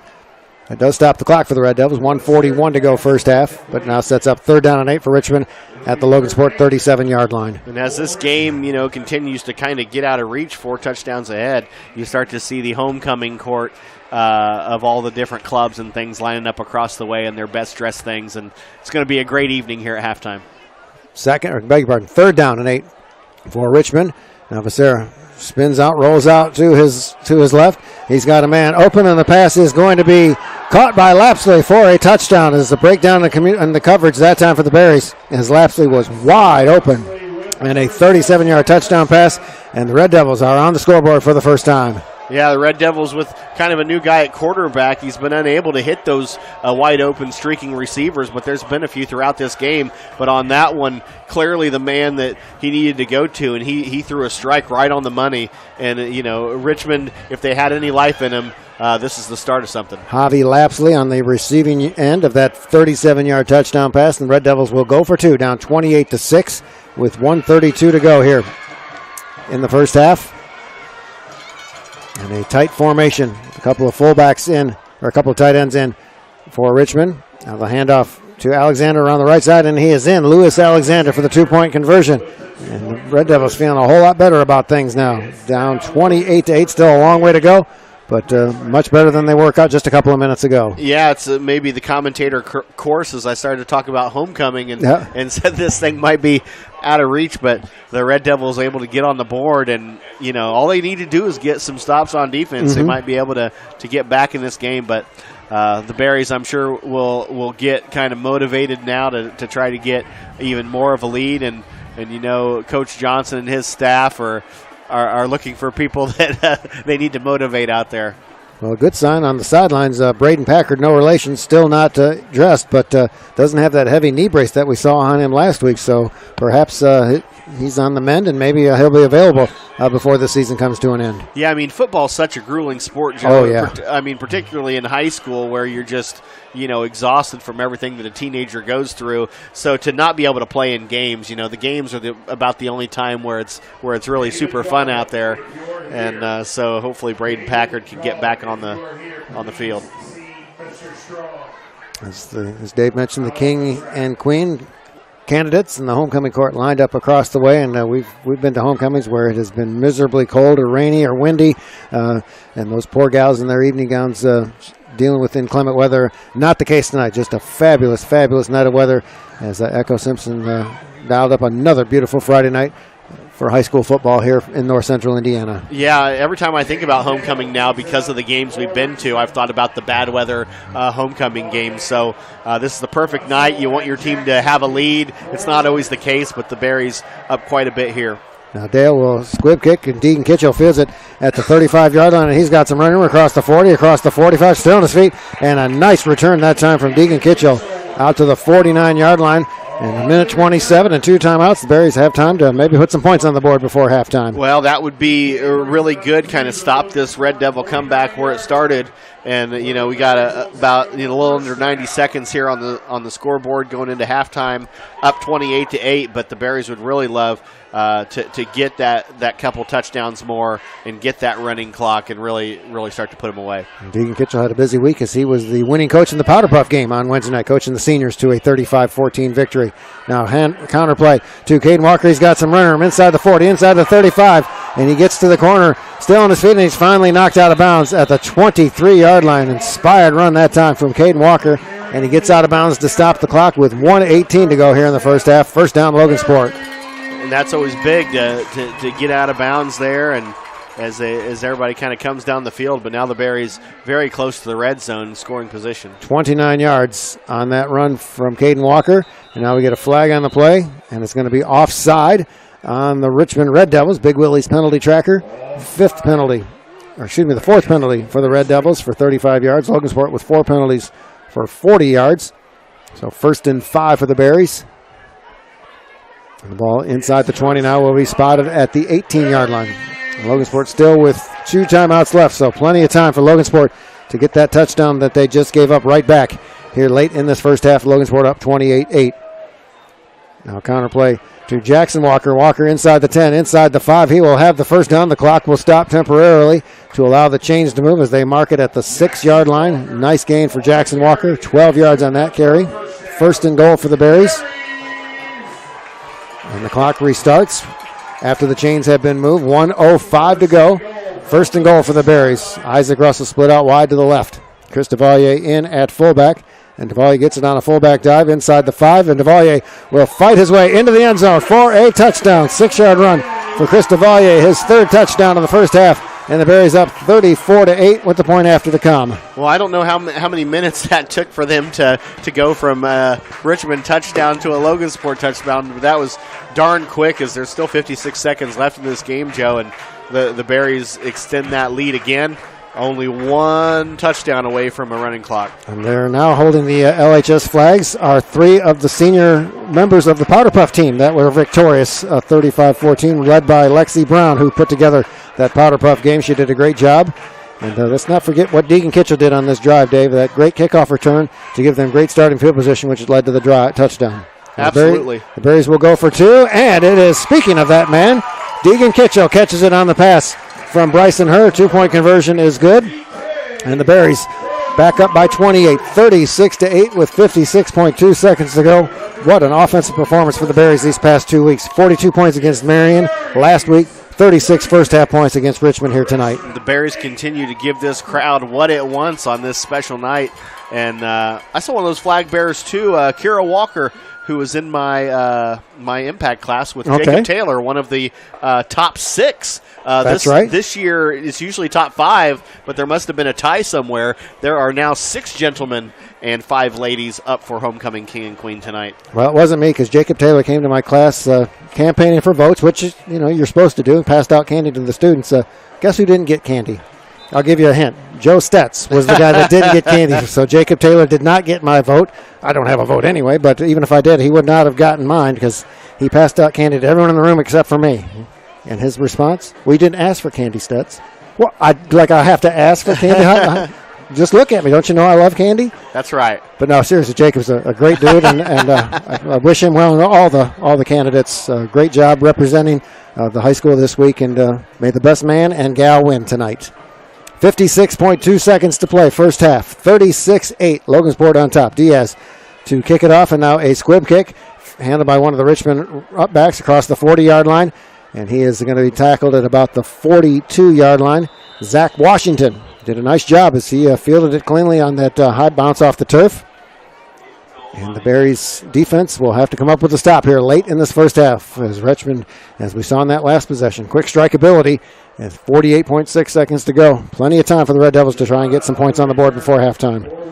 And Joe, whenever we have a second, I can go through the candidates, so just give me a cue up. Let's do it. Well, we've got the top 5 queen candidates. We got Emily Sanchez, Heidi Guerrero, Esther Bienemy, Lauren Saldivar, and Mia Hernandez.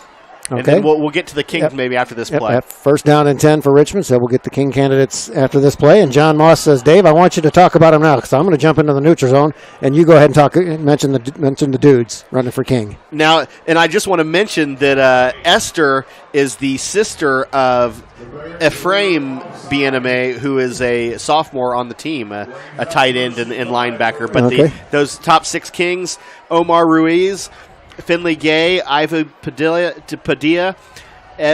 Eduardo Macias, Yaziel Zarate, and Jacob Taylor. Now putting it up for grabs is Lapsley, and the pass goes off his fingertips as he misjudged his jump ever so slightly, as that pass was there. Maroc was in coverage, but it was there, but he jumped a little bit too soon, and I think we're going to get a penalty on Logansport, because it looked like the official was talking to the Richmond sideline. It looked like, what do you want to do with this penalty? But that's not the case. Maybe he was giving them a sideline warning. Or perhaps one of the Richmond players said something, and he was saying, I hate to speculate, but it certainly looked like there was going to be a penalty on Logansport. Not sure what the discussion was for. But following the incomplete pass, it is second down and 5 for Richmond with 40.7 seconds to play.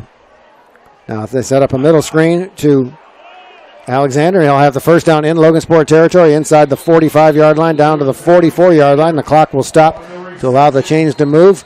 And will the Red Devils take one of their 2 remaining timeouts? They do, with 33 seconds to go here in the first half. 36-8, Logansport on top. Oh, boy, Joe. I wonder if it'll get weird tonight. I see across the way we've got a full moon, orange and full. And we've already had an ejection tonight, which was crazy. And the Berries have been in control most of this game. But, Coach Johnson does not want the Red Devils to get any momentum heading into halftime here this homecoming. Evie Padilla, one of the King finalists, had a couple of gals doing some campaigning, passing out mints this week. I don't know if they made it down to your neck of the woods, but nobody ever makes it that far, Joe. But they made it up to the JAG classroom a couple of times, and so they were nice enough to hook me up with a Starlight mint. So Evie Padilla had a couple of gals doing some campaigning for him.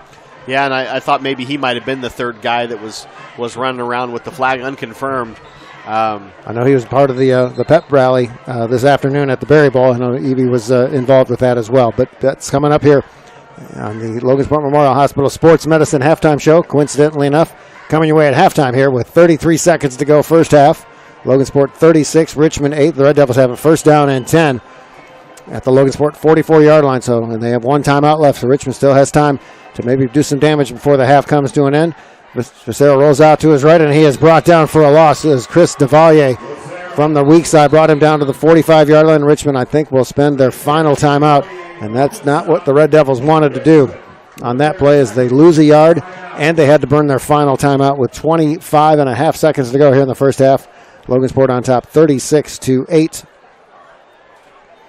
As the Berries have scored early and scored often, the Red Devils did put up a touchdown on their last possession, and they've got another good drive going. But now with no timeouts and just 25 and a half seconds to go on the 45-yard line, the Red Devils' task got much more difficult here on this drive. Absolutely, Joe. But the Berries in good control this game. 36-8 is the kind of lead you want to take into a homecoming halftime.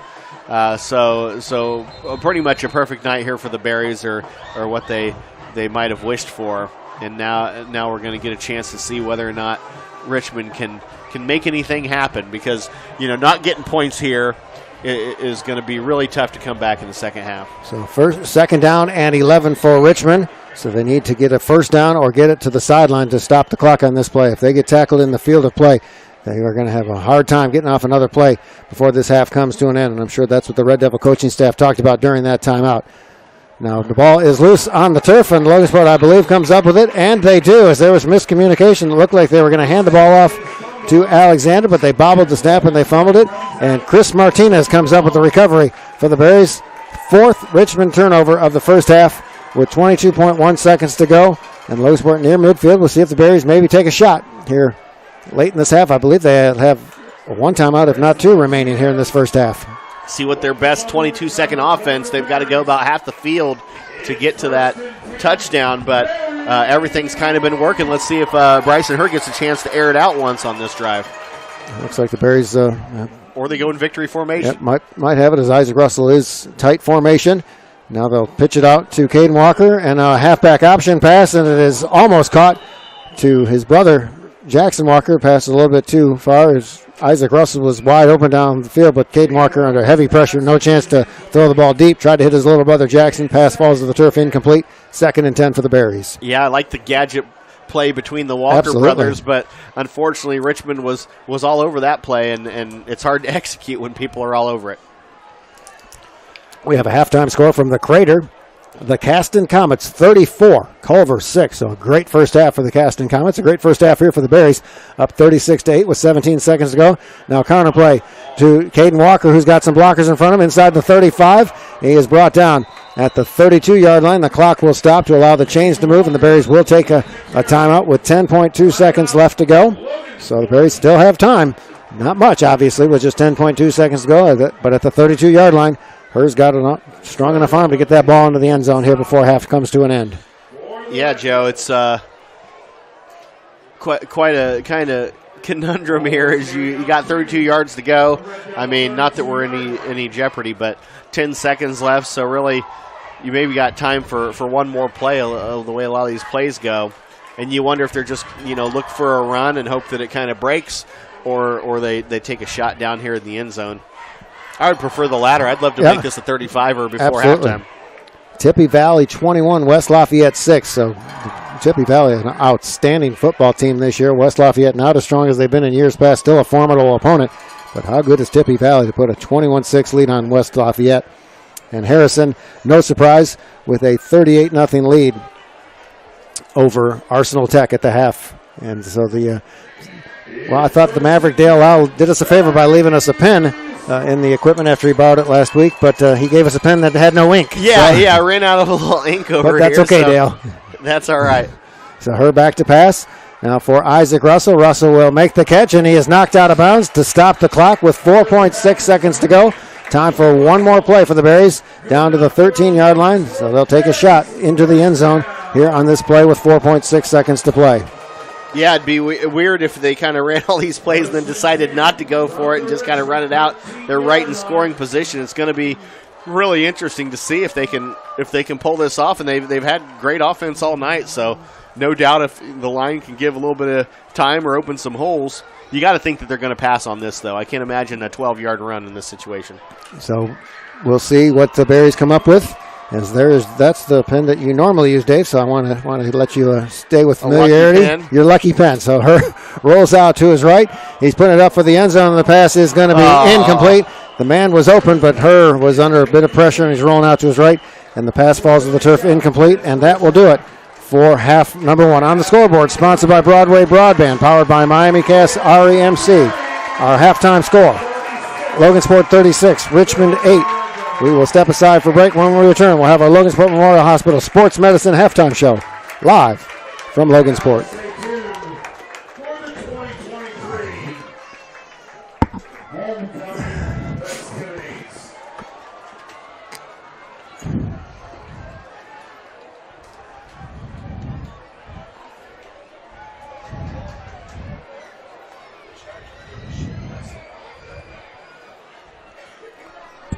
$47-0 Peru at half. Over. Southwood. Oh, my God.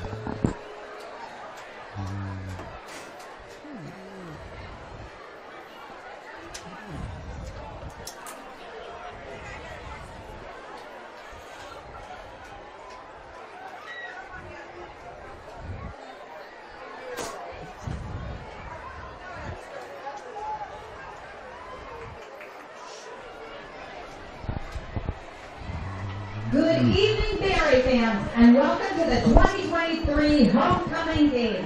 If you would please direct your attention to the 50-yard line as the King and Welcome back to LMH Stadium. Welcome to the Logansport Memorial Hospital Sports Medicine halftime show. Our halftime score: Logansport 36, Richmond 8. It is homecoming, and we have a very special guest, our halftime guest, Logansport boys soccer coach Mike Turner. Coach Turner, thank you for spending some time with us here at halftime. No problem. Enjoy coming up here. And what about the Berries in this offense? 42 points really, last week and 36 here at halftime. It's fun to watch. It's a lot of fun. Boys are excited. Fans are excited. Nice homecoming. So you guys ended the regular season last night on a very good note against the quality Northwestern ball club. Yeah, it was a quality team, and we played one of the better games we played so far this year. We got some confidence. I think the last couple of weeks we've been improving. We've got healthy, changed our system a little bit, and boys are getting confidence. So you beat Northwestern on their senior night, spoiling that for them 3-0. Tied with Carroll just before that. Before that, you had 10 days off. How did that go with your squad? That's what we worked on. Was we had a system change, so we had a lot we had to work on. Try to get a little bit more offense on the top end, because that's where we were lacking. We weren't getting enough shots. And we lost a few guys early in the season, and that hurt. So we had to rebuild a little bit in the middle of the season with some young guys, and we looked really good. I'm pretty happy. I think Tuesday we've got a chance. I mean, I know they're ranked, they're a good team, but we played them pretty well early in the season. We made a couple mistakes. We cleaned those up. I like our chances. Yep, the team that Coach Turner is referring to are the Harrison Raiders. A sectional play on Tuesday night at Marion. Still at the football field at Marion on the field turf. Yes. Does that give you guys an advantage or a disadvantage playing on turf versus natural grass? Well, we practice on turf. They play on grass. Okay. So when we played them at their football facility on turf, and again, we gave up 3 goals in a span of 15 minutes. In the whole second half, we shut them out. We outshot them. So I think it's to our advantage. We're fast. The turf suits us. I like our odds. I really do. Yeah, I filled in for Steve Clare a couple times up in the booth. I saw you guys against West Lafayette earlier in the season, and I saw you against Western.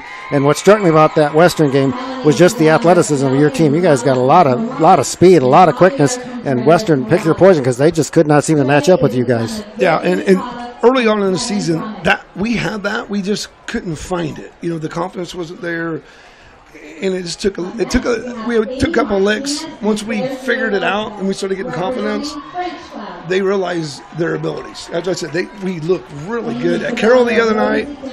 That was weather interruption. Their senior night, we outshot them 16-2 in the first half, and we scored their goal. Wow. It was pretty much an own goal. So we were disappointed because we dominated. We thought we should have had 5 goals easy. Everybody's confident. We're ready. We're ready for Tuesday. But you made up for that with that win against Northwestern. And so, Coach, I know you probably haven't had a whole lot of time to think about what life is going to be next season without the North Central Conference going to the Hoosier Conference. But you do play a couple of those Hoosier Conference teams already. You played West Lafayette for years and Northwestern. So Twin Lakes. Twin Lakes. And see, this is the first year we didn't have Twin Lakes because we, added everybody in the NCC back on our schedule because we did away with the tournament. And now we're leaving the NCC, so we're picking a few people back up. I'm a little apprehensive because they're 2A schools, and a couple of them we've seen this summer, and they really, I guess they don't want to play us this coming season, and we're good. I mean, we are a good team, but we're not we're not as big as being in 3A, but we're pretty good. I'm pretty proud of us. Now, I'll just ask something kind of off the beaten path. If you're a parent with some young kids and they're really into soccer, where does it start for this community to where they can get to where they're playing for you and winning, kicking some goals? Out at the Logansport Soccer Club, out at State Hospital. Yep. In the spring and in the fall. I've been offering in the winter on Saturdays. We have that nice auxiliary barn up there by the baseball fields. Yeah. And we've been able to offer, we do a 2-hour camp every Saturday. Okay. And we'll let people in the community know, but a lot of them come up and they just do technical drills. And I've been working with the youth. We have 2 youth travel teams. Been working with them in the middle of the season, in the off season. So we're trying to get it back to where we used to be. So it's a lot of fun. I mean, I grew up in the kind of 90s and late 80s playing in the shadow of the state hospital over there, but it was a big deal. And Logansport everybody was playing Little League and everybody was in youth soccer. And I know that, sometimes we struggle like finding coaches for those teams and those leagues. Do. Yes, we do. But we really need kind of volunteers. We really need to kind of bring that back for all our sports, don't you think? Oh yes, that's where I started out at the State Hospital back in '85, I believe. Nice. And I've helped with the high school back in 1990 when it was a club. I've been a part of the soccer here for a long, long time. That's awesome. And I try to do as much as I can, but I have a son. Being a varsity coach, I don't have as much time, so I'm trying to work it in where I can help them when I can. So, and that's great that you can support that. If you're not sure out there, but you think you might be interested in getting volunteering, you can get some help from the varsity level a little bit and kind of advice and things like that. Yeah, one of my volunteer assistants is a former player here at high school, Brandon Kroom. He's one of my nephews. And he's been a volunteer assistant. Now his boys are old enough. They're playing travel out at the State Hospital, and he's taking coaching courses. And the U.S. Soccer Federation offers some really nice coaching courses. Yeah, $25, and it's great. It's great if you don't know a lot. They will help you. It's a fantastic program. If we get people to do that, it don't have to be no more, hey, I'm just a dad, coach right. for my son. You can actually go get some really good education, and they can come up to the barn in the winter and watch the drills we do. I work with the travel coaches. I want the community getting better in soccer. That's fabulous. Logansport boys soccer coach Mike Turner is our special halftime guest talking about your son injured in that Kokomo game. Saw him on crutches during senior night. You thought maybe his season might be over. How's his health progressing? Well, that whole week of nothing, we were getting him healthy. I talked with the girls' coaches. They're both Neil and Todd are physical therapists, and we were giving some treatment, trying to get him healthy. There was no broken bones. It was, more like deep bruise and a high sprain. Put him in a brace. He's been practicing, and he played at Kokomo or at Carroll the other night. Not 100%. Like he was scared. You could tell he was. And last night, Northwestern, they got at him a little bit, and he scored in the second half. And he was angry. He was playing a little on the edge, and it's like that's how you're going to have to do it. They know who you are. You're a good player, sophomore or not. You're going to have to step up to the challenge. And last night he did. He was ready. He was on fire. So I'm pretty excited. It's hard being a dad and a head coach. I have to balance that out. Oh yeah. I am proud to watch. It's fun to watch him play. All right, well, we don't want to let you get back to Matt Lang just a little bit. We want to give you a little bit of a relief. What did you think about the Men's World Cup? Normally it's held during the summertime, but because it was in Dubai, it was in the desert, it was during December. I thought that was really cool. What did you think as a soccer fan? It threw off everything because it throws off a cycle of the Premier League in England. Everybody's clubs had to change their seasons to accommodate, and they were still trying to run some of their league. It was just weird. It was just I just wasn't used to when the World Cup's in. I'm on fall break or summer break, I should say, because it's always in June, and it's my anniversary. So we go somewhere on vacation. And that's what I do. I go on vacation and I watch the World Cup, and it was just a weird vibe. It was still great, but it was just a weird vibe. Now it's going to be North America, right? The next time around, and it's going to be in the summer. North America, Canada, and Mexico. They're splitting up between all three of us. All three. So, and that's going to be during the summertime. So you got your anniversary already planned. And I think they might be hosting. Might be a couple of games. Might be in Chicago. I'm hoping. Oh wow! I don't want to fly to California to watch a game. I would rather just stay at home and watch it on TV. Well, hopefully that will be the case. So we'll keep our fingers crossed for you and your lovely wife to have a fabulous anniversary. Well, thank you. All right, well, Coach, we greatly appreciate your time. Thank you so much for spending time with us, and best of luck to your squad against a very good Harrison team in the sectional next week. Well, I appreciate it. I'm hopeful. I am. I think we have a chance, and if you don't think you have a chance, you're not a coach. Exactly. That's what we do all year, get ready. And I think the boys are ready. They're pretty fired up. They're focused. And I told them, if you're going to go out and at least play well. Even if they beat us, play well and leave there with respect. All right, Coach Mike Turner of the Logansport Soccer Club, our very special guest. Thank you so much. We will step aside for a break. When we return, we will continue with the Logansport Memorial Hospital Sports Medicine Halftime Show. Once again, our halftime score, Logansport 36, Richmond 8. There's more to come, live from Logansport. 2023 Logansport High School homecoming queen, Emily Sanchez.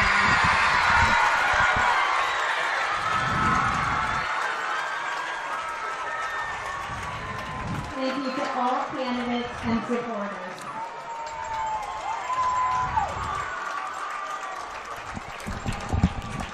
Who is the king? Did you hear? I wasn't quite sure if I heard it.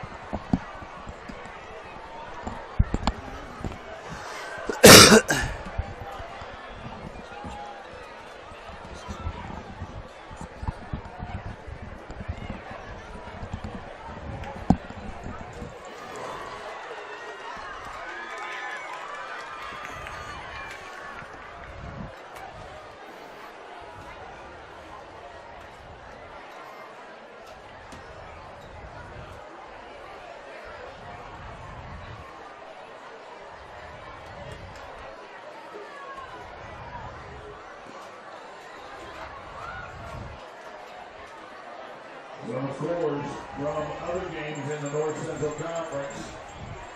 Harrison, 38. Indianapolis Tech, 0. That's a halftime score.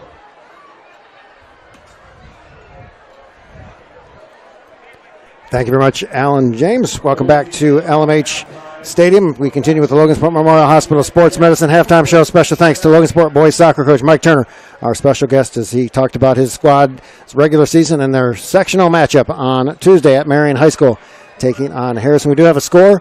The undefeated Knox Redskins lead Pioneer Dave Packard 30-0 at the end of one quarter. We heard that Knox was pretty good. Boy, I say they're pretty good, up 30-0 after one quarter play against a very good Pioneer football team. Yeah, it's just always kind of wild to hear those scores as you kind of bring them up on the weekends. But, good going there as there's a celebration on the field for the for the homecoming king. I believe that the winner was Omar Ruiz. Okay.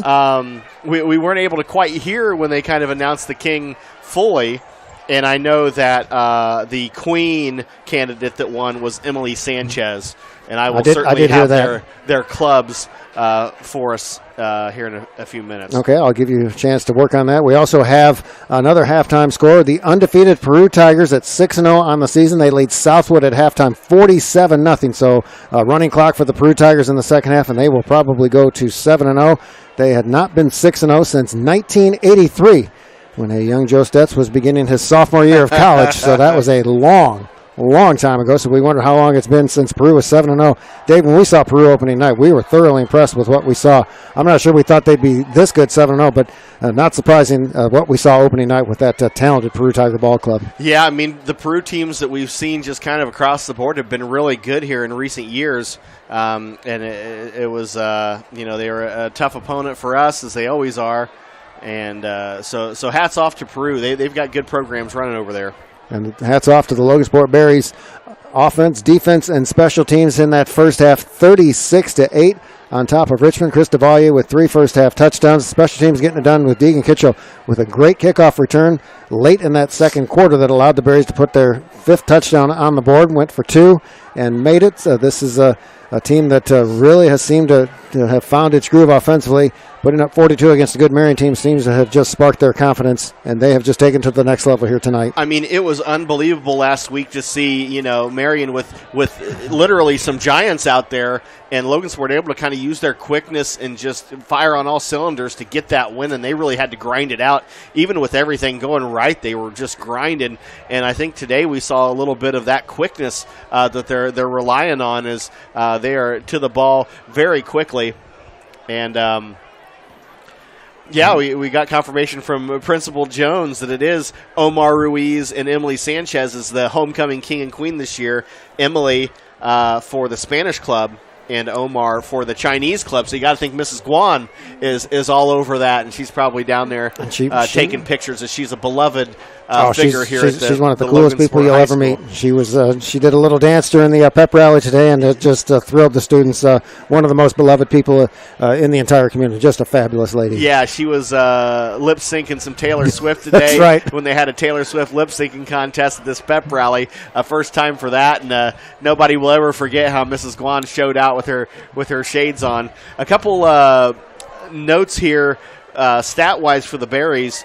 In that first half, Logansport had 20 first downs, Richmond with 5. So that tells one part story. And Caden Walker had 110 yards rushing on 9 carries.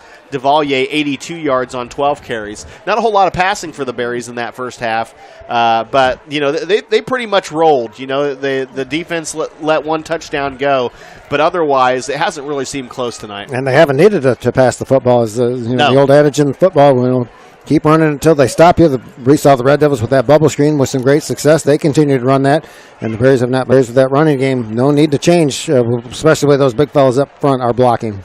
Yeah, I mean, you're running clock, you're getting chunks of yards, you're wearing down the defense. The run is kind of the ultimate kind of power move, and of course, Coach Johnson, that's kind of what he tries to build. So it looks like this rebuilding year is getting built a little bit quicker than maybe people would have thought. Yep.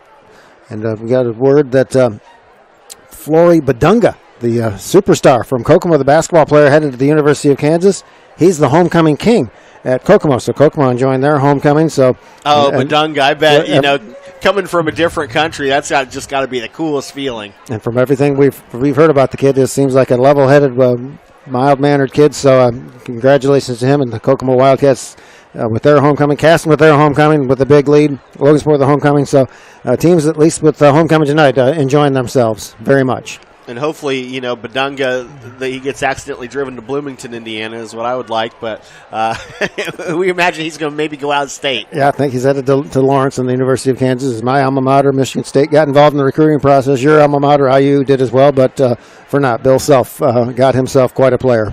Absolutely. Still plenty more to come here on the Logansport Memorial Hospital Sports Medicine Halftime Show. Our halftime score, Logansport 36, Richmond 8. We'll step aside for break. There's more to come live from Logansport.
All right, Alan James, thank you very much. Welcome back to the Logansport Memorial Hospital Sports Medicine halftime show. Both teams have returned to the field, Dave, and not quite as long a halftime as normally is associated with homecoming, or maybe it was because we were having such a good time talking with Coach Turner, we just lost track of time. That could be, yeah. Ran through rather quickly for what we're used to. A lot of times we're on the road watching homecoming, right. And it seems like it lasts forever. Of course, a lot of times it seems like are parents involved sometimes in that? I believe so. Yeah, but we got them lined up. They walked across the field, and they got it announced. Of course, if you missed it, Omar Ruiz from the Chinese club and Emily Sanchez from the Spanish club were the winners this year, and congratulations to the 11 participants. That's right. As there's some sort of a tie in the top 5 voting for the men, and there was 6 candidates there. But my man Finley Gay, he's in the Barry broadcast. He was out there as one of the top 6, and he got a pretty good ovation. I don't know if you saw him step forward, but he was almost surprised by his ovation. Yep. Very proud of everybody really contributing. And, Logansport High School is just working up there. You just find out it's just such a good student body and vibe there, and everybody's kind of rooting for each other. So congratulations, Emily and Omar. All right, that will do it for the Logansport Memorial Hospital Sports Medicine halftime show. We will step aside one final time. When we return, we will have our third quarter live from Logansport. Not associated with the game.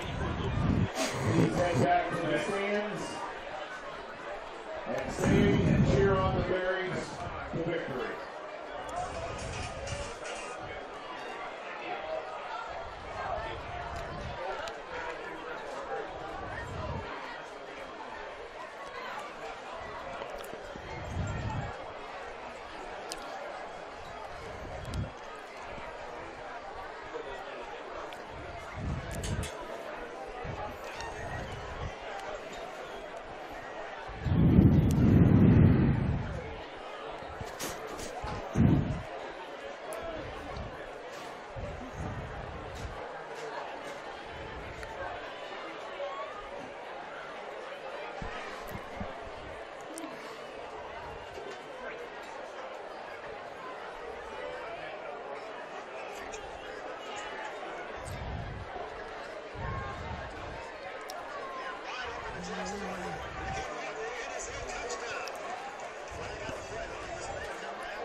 Richmond will be kicking off to start the second half from the south end. Deep for the Berries, Isaac Russell, Josie Jackson, and Chris Anthony DeValier.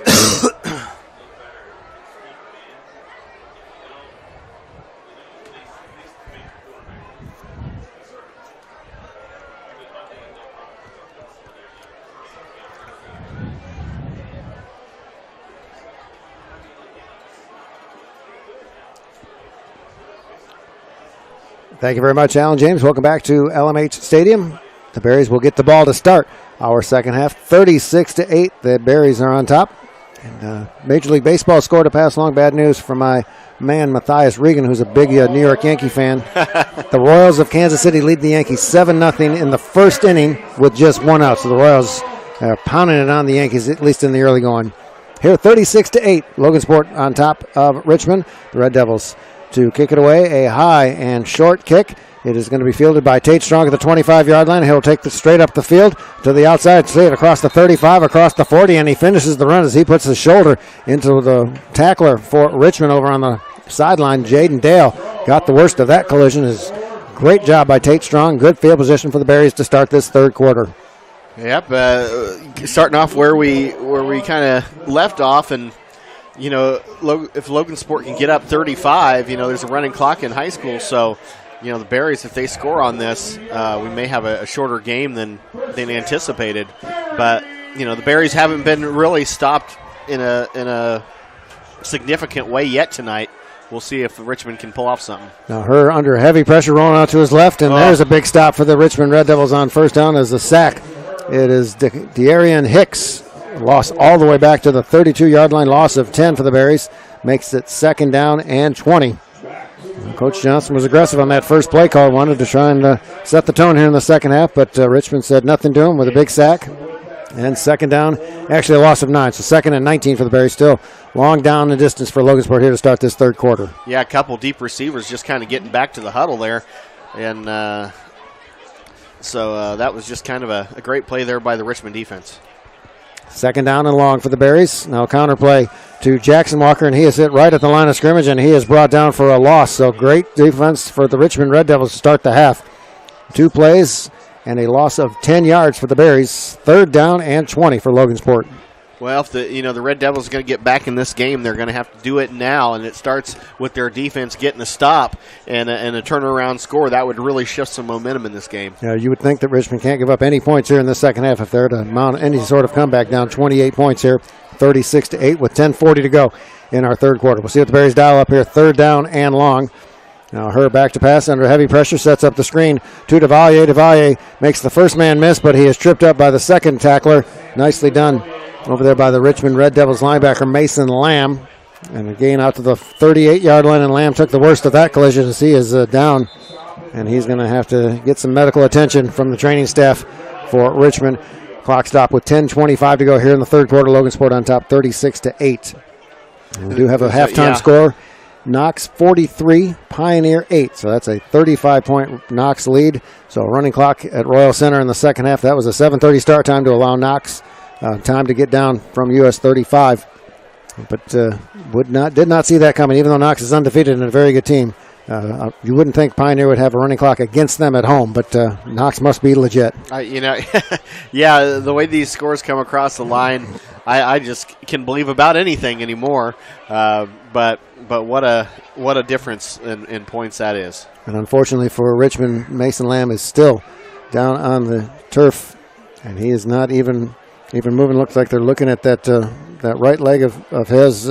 But this is definitely not a good sign as just as I say that, he bounces to his feet, so maybe just a turned ankle, and that's all that is. So that's certainly good news. The way he was acting initially, Dave, looked like he might have something serious wrong, but he was just taking it easy. Yep. He was just kind of frozen in place and able to limp off under his own power. Yep, and that's what the training staff told him, that your health is more important than this game, so take your time and until you can limp off the field, which is able to do under his own power, which is a great sign for the Red Devils. So the Berries will be forced to punt.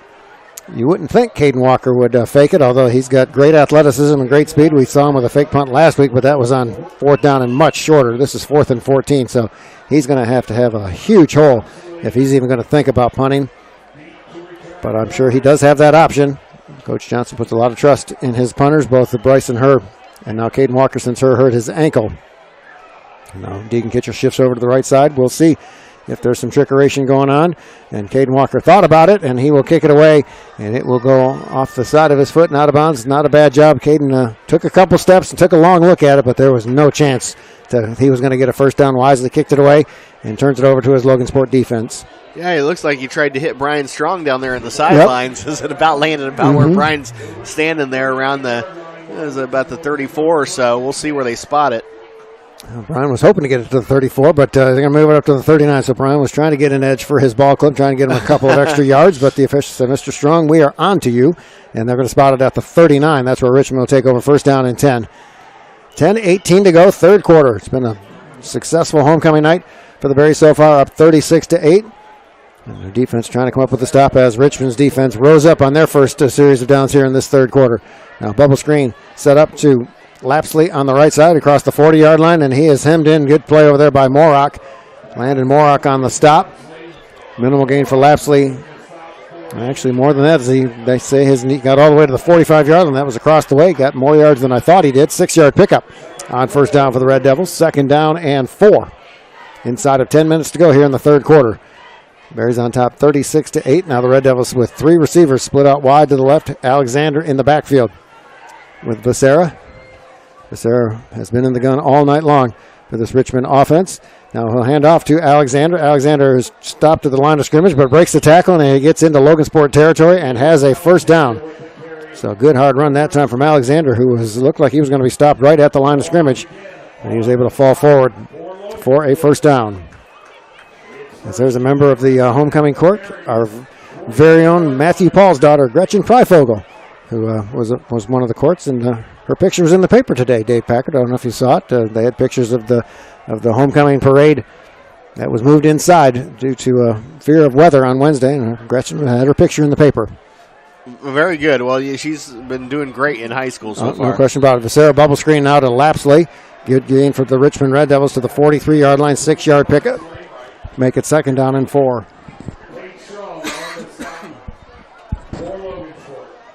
Tate Strong on the stop. Here comes the Richmond offense trying to get another first down here, only 2nd and 4.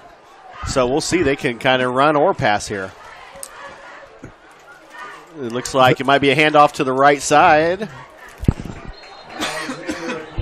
Yep, that was Alexander on the run, and he was brought down for a loss, Dave Packer, back to the 45-yard line. Yeah, I didn't know if he had gotten a couple yards or not, but it looks like we're in a 3rd and 6 situation, as you said, loss of 2.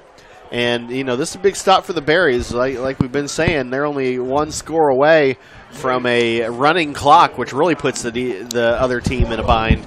So let's see if they can get a stop here. Ball on the 45-yard line. The team has 45 yards to go to get this touchdown. So we'll see if the Red Devils try that bubble screen that they've worked on. And now a handoff to Alexander, and that play blew up for a big loss back toward the midfield stripe. And I'm not sure what Richmond was trying to do, but they might want to not run that play anymore. Yeah, that was not real successful. It's going to bring up 4th down, and now you wonder, what might Richmond do here? It's really a kind of an all-in situation. They really need to stop the Berries from getting another first down if they can help it. And they're right here just across the 50-yard line.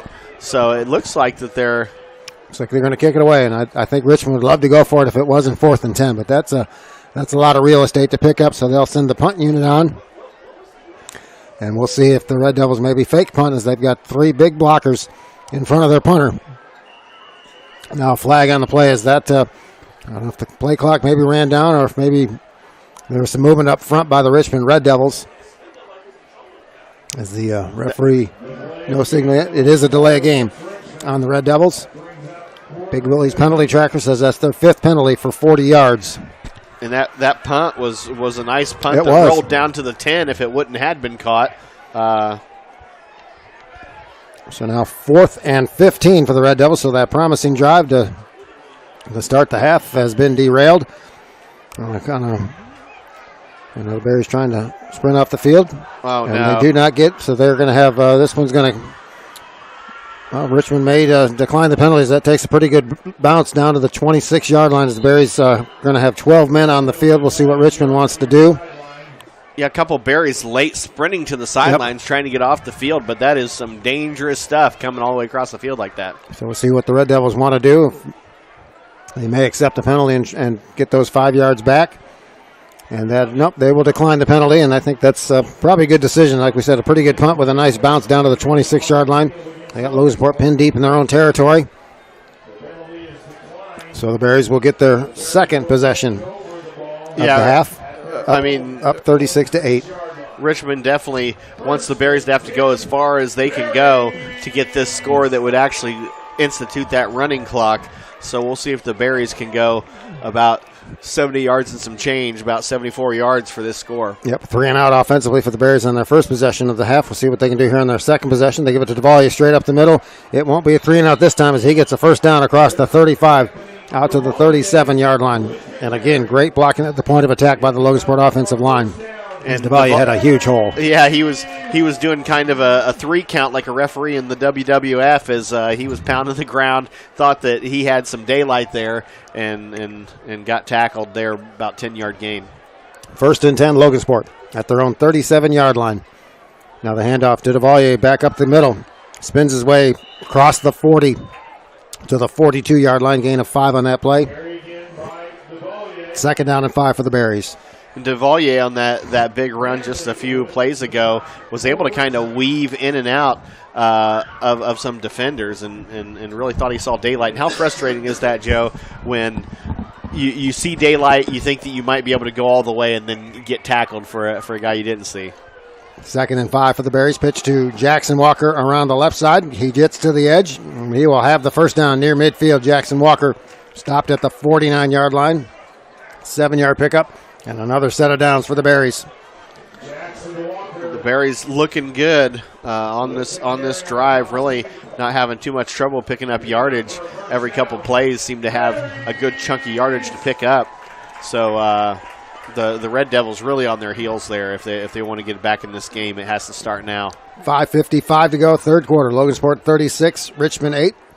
Now pitch to Caden Walker around the right side, tries to get to the edge, and a great attack from the weak side. As Walker, though, breaks the tackle and gets a couple of yards. As Telez Ortiz tracked down Jackson Walker. Looked like he was going to tackle him for a loss. Caden Walker was able to break that tackle and actually got a yard out of the play at the midfield. 2nd down and 9 for the Berries. Yeah, it looked like he was going to try to kind of juke him out of his shoes and almost reverse field, but the defender able to get kind of an arm on him and prevent anything crazy from happening, and a minimal gain there. 5 minutes and 25 seconds to go as the clock is stopped temporarily, as the side judge across the way is talking with a chain gang. Not sure what's going on. Maybe the LED printout of that down distance looks like it's blank. So maybe that's we've got an equipment problem. So we love that bright down marker, but it is inoperable, at least at the moment. I think that's what the delay is, and that is so they got to kick it old school, Dave, from the bygone days when I was a young man. That's how long ago that was. So they're going back to the old where you got to turn the dial. So, as Coach Russell was saying at the Powder Puff game, put 2 on the box. And there we go, 2 on the box. 2nd down and 9 for the Berries in the midfield stripe. And we'll see if bringing the digital yard marker over to this side. That's not working, so they got to try to. Maybe your boy Finley Gay from the Berry Broadcasting Crew. He's an enterprising young man. Maybe he can figure it out for us. Maybe they just need a phone charger. Could be. Hand off to DeValier inside the 45-yard line. They try to strip it away, but Chris with those arms wrapped around the ball, not to be denied, and he gets gained down to the 42-yard line. 3rd down and short. You got to plug in your devices, folks. Obviously, that down marker. Let that be a lesson. Forgot to plug it in.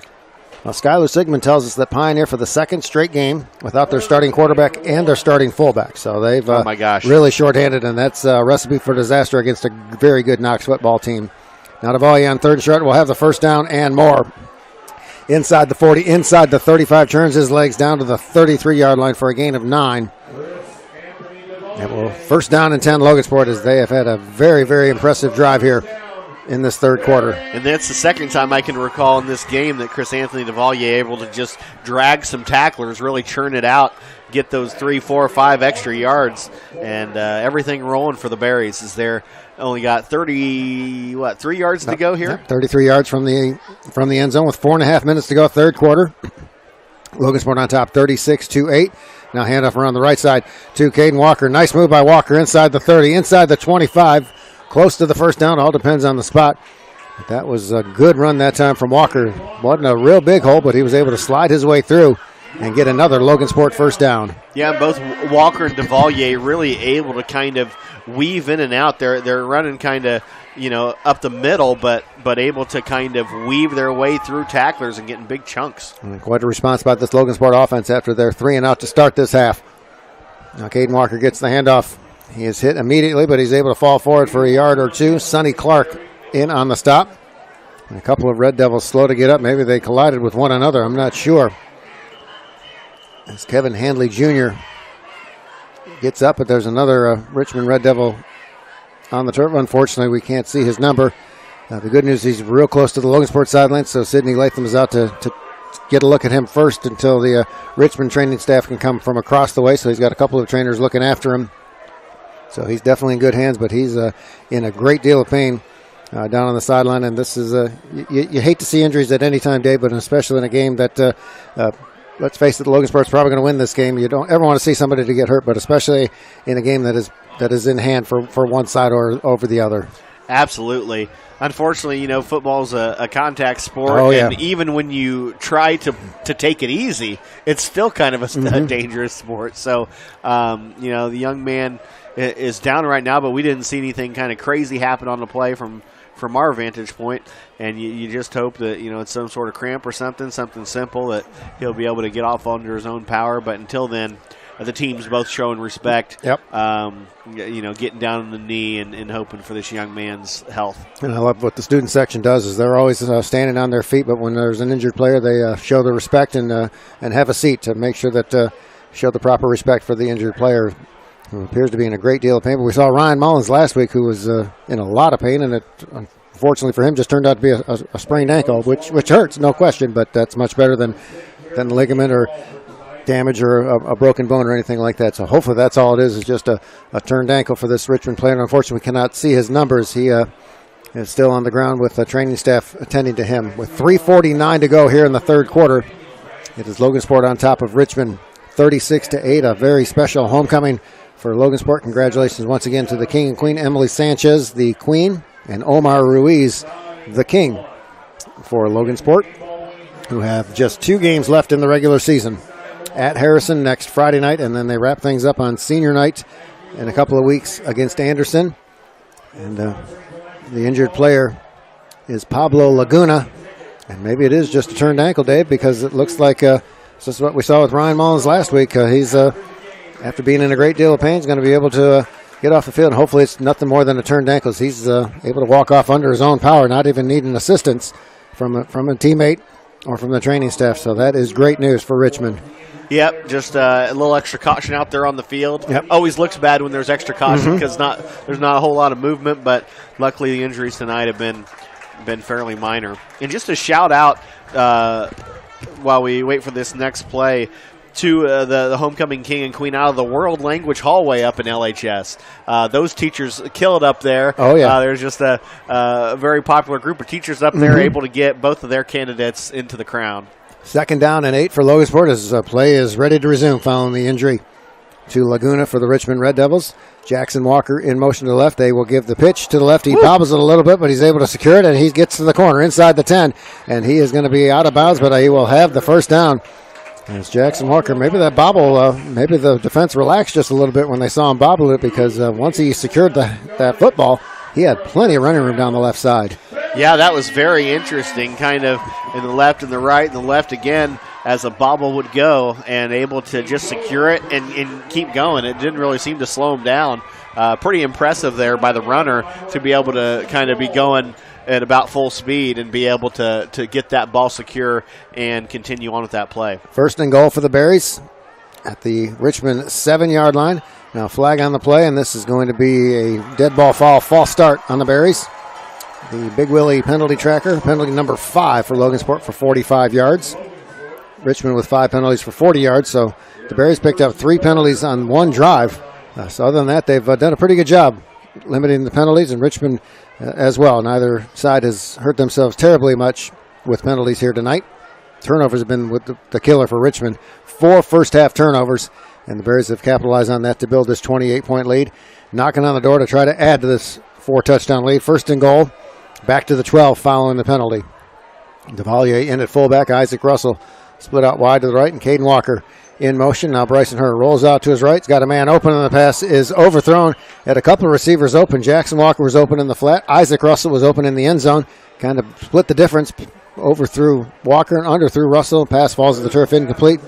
Too bad for the Bears, as 2 receivers were open if Herr could have made contact with one of them. And, very interesting there, because Bryson doesn't really miss a lot of throws. No, he doesn't get the opportunity to throw all the time, but certainly he's been really, really accurate. So just kind of an errant throw as you might have. I know there's been some wind today, a nice stiff breeze coming through here, but I'm sure he'll get the next one. 2nd down and goal for Logansport at the 12-yard line.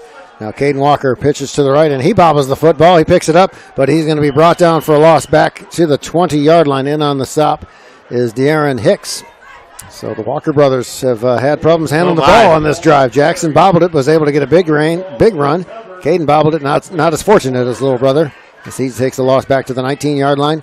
So from 1st and goal on the 7, to 3rd and goal at the 19 for the Berries. It's turned a little bit chilly tonight, Joe. About 64 degrees and maybe falling with this cool air. Not to think that kind of change in temperature is going to matter all that much, but haven't really felt this cool air this year. It's starting to become fall.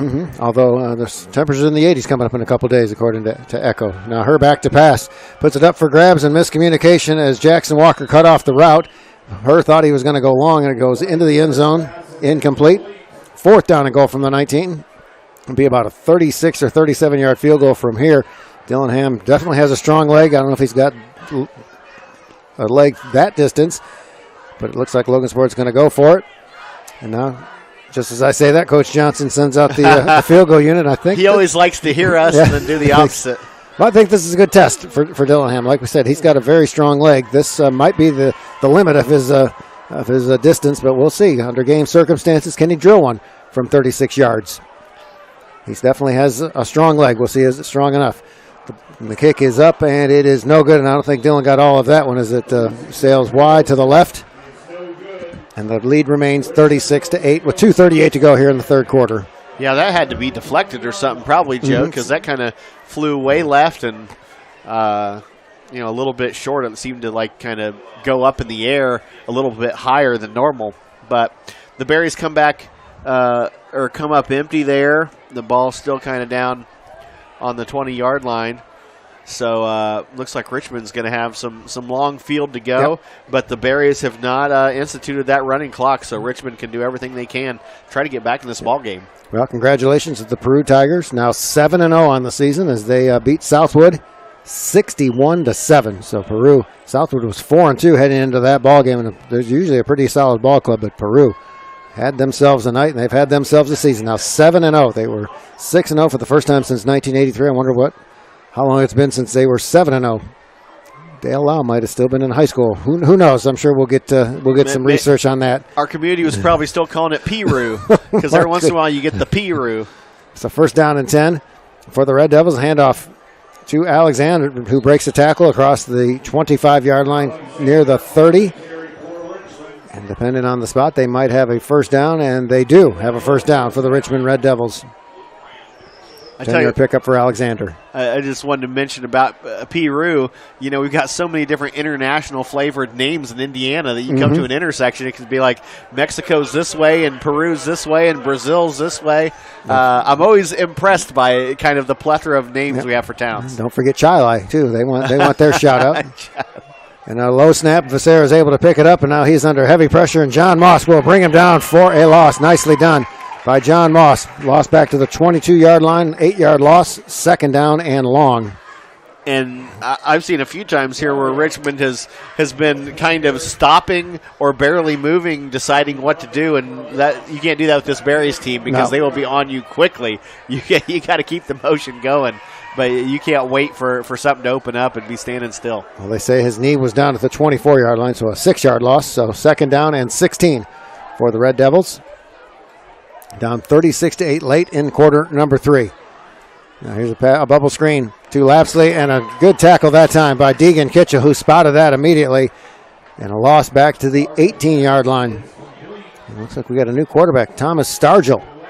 Ooh. A 5'11 freshman, Dave Packard, and that's a big kid for a freshman, and he has, at least on that one, a pretty strong arm. It was a nice bubble screen, but Deegan Kitchell with a great defensive play to force the loss. 3rd and long for the Red Devils, 3rd and 17. Well, Richmond probably figured, let's give this new guy a try. We got this good team to play against. This is trial by fire. So 3rd and long for the Red Devils. Now Stargell will hand off to Alexander around the right side. Good running room for Alexander. Still on his feet. He's going to be short of the 1st down, but he got a lot of those 17 yards on that carry. It'll be 4th down and about 8. Decision time for the Red Devils. And we'll see. They certainly don't want to give up this field position to the Berries, exactly. But you're running out of time, Dave. You might be darned if you do and darned if you don't at this point. I think they have to go for it. Down 4 scores, 40 seconds to go. You may not get the ball 4 more times in this game. So yeah, it's been a quick game. Yep. I get what you're saying. Not want to give up the field position, but it's a numbers game right now. They are running out of time and possessions, so they're going to go for it here on 4th down and long. Stargell in the gun will keep it himself on a quarterback keeper, and he is going to be brought down short of the 1st down. as it is Jace Smith making the tackle. We've called Jace's name a couple of times tonight on defense. He is playing well, as that lower leg injury that was bothering him earlier in the season looks like it has healed, and he's back to 100%, and he's made an impact defensively for this Logansport ball club. Yeah, that was a heck of a big play. They put the unproven quarterback for Richmond's kind of does a quarterback draw there and unable to get that yardage. But that's a bold call for a guy that's new to the position. And sometimes bold calls work out, sometimes they don't. So we'll see what Logansport does here with 21.6 seconds to go in the third quarter. Counter play to Caden Walker, who's got some running room, spins his way, and is inside the 25, and he is brought down around the 22-yard line. Jay Allen on the stop. And that will probably end the clock will stop temporarily. Allow the chains to move. We'll see Logansport does not have to snap the football.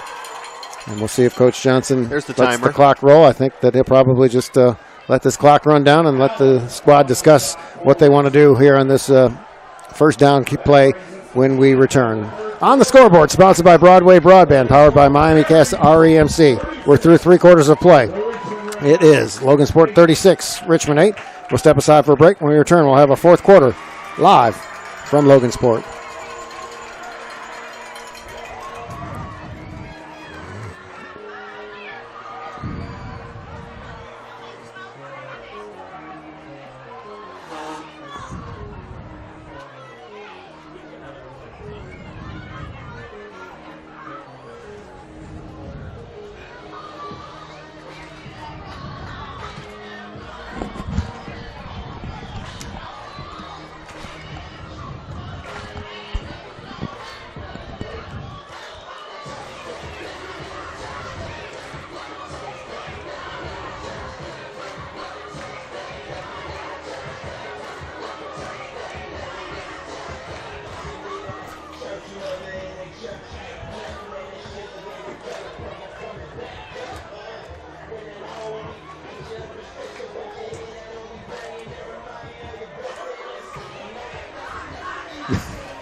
Thank you very much, Alan James. Welcome back to LMH Stadium. Fourth quarter just about underway. Logansport first down and 10. Bryson Herr rolls out to his right. Got a man open to Valle. Makes the catch inside the 10, inside the 5, and he is in for a touchdown. What a pass from Bryson Herr. Hit Chris DeValier in stride, and the big fella has a lot of open room, and he is into the end zone. And the Berries up 42-8 with the point after to come. And one of the Richmond Red Devils slow to get up, but Hicks is going to be able to stay in the lineup. But what a play call after that quarter break, and Bryson Herr and Chris DeValier hooking up. Fourth touchdown of the night for DeValier. Yeah, quick strike there right away in the fourth quarter, and that's kind of what the Berries often do is quick strikes here and able to kind of come right out of a quarter or a half with something big. The point is up, and it is good. So on the scoreboard, sponsored by Broadway Broadband, powered by Miami Cast REMC. 11:53 to go fourth quarter. The Berries up 43-8. And that's the same score that we had at Royal Center. Knox on top of Pioneer 43-8. That was a halftime score. And they had a running clock in the second half. And we'll have a running clock following this kickoff. And the Berries, barring something unforeseen, will improve to 3-4 on the season. Certainly. A very tough game next week against Harrison, but there's plenty of time to worry about the Raiders. Enjoy this win tonight. And just capping off a fabulous homecoming week and a great homecoming celebration with a big win on your home field. You know, the questionable weather got us on parade day on Wednesday. Otherwise would have been a perfect week for us. But, man, what a beautiful night of weather. The crowd was out somewhat. I think some of the Berries fans took off thinking, hey, this is pretty much over, and these kids got to go to bed. You know, that's the part of being a parent in the community, Joe, is you bring your kids out, but these games go way past bedtimes. Bedtimes can go at like 7 p.m. Well, it is homecoming, and looks like a former student of ours is among the student section. Looks like Javensley Sejour, who was in your radio and TV class, and he was in my JAG class last year. So he is a freshman at Indiana State. And he is back at homecoming to cheer on his squad with his little brothers in with him. So great to see Javensley, a good kid. Yeah, I do a little bit of swimming announcing on the side, and that's right, and he was able to beef him up on the blocks, saying Joe Vinsley. I forgot about that. Yeah, he was on the swim team last year. One of those examples of a shy kid starting out in high school that became a guy who got socially interacted into activities and turned out great. Good squib kick this time from Diaz, and it will go all the way into the end zone for a touchback. And what a play by Brandon Diaz, the best kickoff we've seen all year. And Coach Johnson with some applause, as that was you cannot execute a squib kick any better than that. I tell you what, I always wanted to be a kicker, Joe. Mm-hmm. I thought, man, if you can get to the next level as a kicker, you're really living the good life. Pat McAfee might be an example of that. I don't know. But, the league minimum, that would be great. Yep. I always thought, I used to practice my field goals out there, our volleyball net that we had at the side of the house. And Diaz is excited. He's getting some dap from all of his teammates on the sidelines. He squibbed it away from the return man, and it just went all the way into the corner and hit the little pylon there at the corner, a touchback. And Richmond has to start first down and 10 at their own 20. And Stargell, once again, the freshman quarterback in relief of Becerra, will hand off to Alexander. Alexander is going to be hemmed in for a loss back to the 18-yard line. John Moss on the stop. Credit Chris Martinez with blowing up that play as well, as Martinez pressed into duty after Ryan Mullins was ejected earlier in the game, but next man up mentality. And Martinez has played very well defensively for the Berries. Second and long for Richmond. 10.5 minutes to go, fourth quarter. Logansport 43, Richmond 8. And believe it or not, just 2 games left in the regular season for the Berries. At Harrison next Friday, and then senior night against Anderson 2 weeks from tonight to wrap up the regular season, and then sectional play. And the Berries certainly hope to have a home game and sectional play. Rolling out, and this man open, and the pass is underthrown as Deacon Kitchell was in good coverage that time. Stargell is... DeLucio was open momentarily, but Deacon Kitchell with the great retreat from that linebacker position to make that throw difficult, force an incomplete pass. Third down and 11. The Berries are, coming. I can't believe that the year isn't even early in the year anymore, Joe, that we're getting so fast through football season. Mm-hmm. But the Berries have really come on strong in this late season, and it's going to be great to see if they can put on a run in the post. Third down and 11 for the Red Devils. Now a double handoff to Jay Allen, but it is not fooled by the Berries as Chris DeValier brings him down for a loss back to the 18-yard line. DeValier slow to get up. Didn't look like too much on there. Looked like he made an ankle tackle, but DeValier is in some pain. So this will stop the clock with 9:26 to go here in the fourth quarter. Logansport up 43-8. And you just get a running clock, and this leads to the argument of why not put the second unit out there at some point, even though it's not quite decided quite yet. But everybody's been able to, that's gone down tonight's been able to kind of hop back up. You don't want to move too much until the trainers get on you and diagnose the situation. But you hate to have any problems with a player like Chris DeValier, because he is just such a key part of everything that we do. So we've seen like Dave mentioned, a couple of players that looked like they were in a great deal of pain, but the training staff said just take your time, and when you're ready to get up, then we'll wait on you. So hopefully that is the case again, as we've seen a couple of players for each side down on the field for a long time, but able to get up after taking a couple of minutes to get their strength back underneath them. So we hope that is certainly the case. Skylar Sigmund with the score. Knox 50, Pioneer 8 at the end of 3. So the Knox Redskins will move to 7-0. And again, that's what happened again, Dave. DeValier is up on his feet and off under his own power. But great job by the training staff of both of these squads, making sure these kids are ready to go. No need to hurry off the field. If you're banged up, take all the time you need. And Chris DeValier able to get off the field under his own power, and he hears it from his student section. You would think with this big lead that Mr. DeValier's night might come to an end, get him healthy and ready for a very tough game against Harrison next Friday night. Yeah, I mean, this is kind of a tough game to have before a game like that, because we've kind of been able to dominate tonight, and you don't want to really have an easy game before you have a really close and hard game. But the Berries have been able to do it 2 weeks in a row now, and we'll see if they can get a third. Jaden Dale in to punt this away for the Red Devils. Isaac Russell to receive the kick, a short kick. Russell will let it bounce, and it takes a Logansport bounce, and now it takes a Richmond bounce as it carried a couple different ways, and it will roll dead at the 46-yard line, and that's where Logansport will take over with 9 minutes to go. I think that you would expect the second unit on, and I see Quincy Jackson with his helmet on, so it looks like the second unit will go out there for the Berries. As this is safely in the win column, Logansport will improve to 3-4 and try to do what they can against powerhouse Harrison, who's having no trouble with Arsenal Tech. 38-0 last we heard. Harrison on top of Arsenal Tech. And the young man, Quincy Jackson, a freshman, only 5'4", 145, but the coaches have been really up on his potential in the future, and him being just a kind of a great backup at the moment. And so we'll see if he can get a little fun in, a little action in tonight. Cody Doak in at fullback, and now coming in to play wingback is Aiden Brink, and he was late getting in, and coach is looking at one another. I said, I thought you said you had the second unit ready, so unfortunately the Berries only had 10 men on the field, so unlike Notre Dame, they wanted to try to play with 11. So they, sorry about that, Dave. I had to throw that in as a. You're hurting Coach Shannon's feelings more than mine, but I do like the Dame. I've rooted against Ohio State my entire life, Dave. So I was pulling for the Fighting Irish. Now here's a snap that is bobbled by Jackson. Cody Doak is able to fall on it for no gain. It will be second down and long. But how do you play with 10 players on the field? Not once, but twice in the last two plays of the game.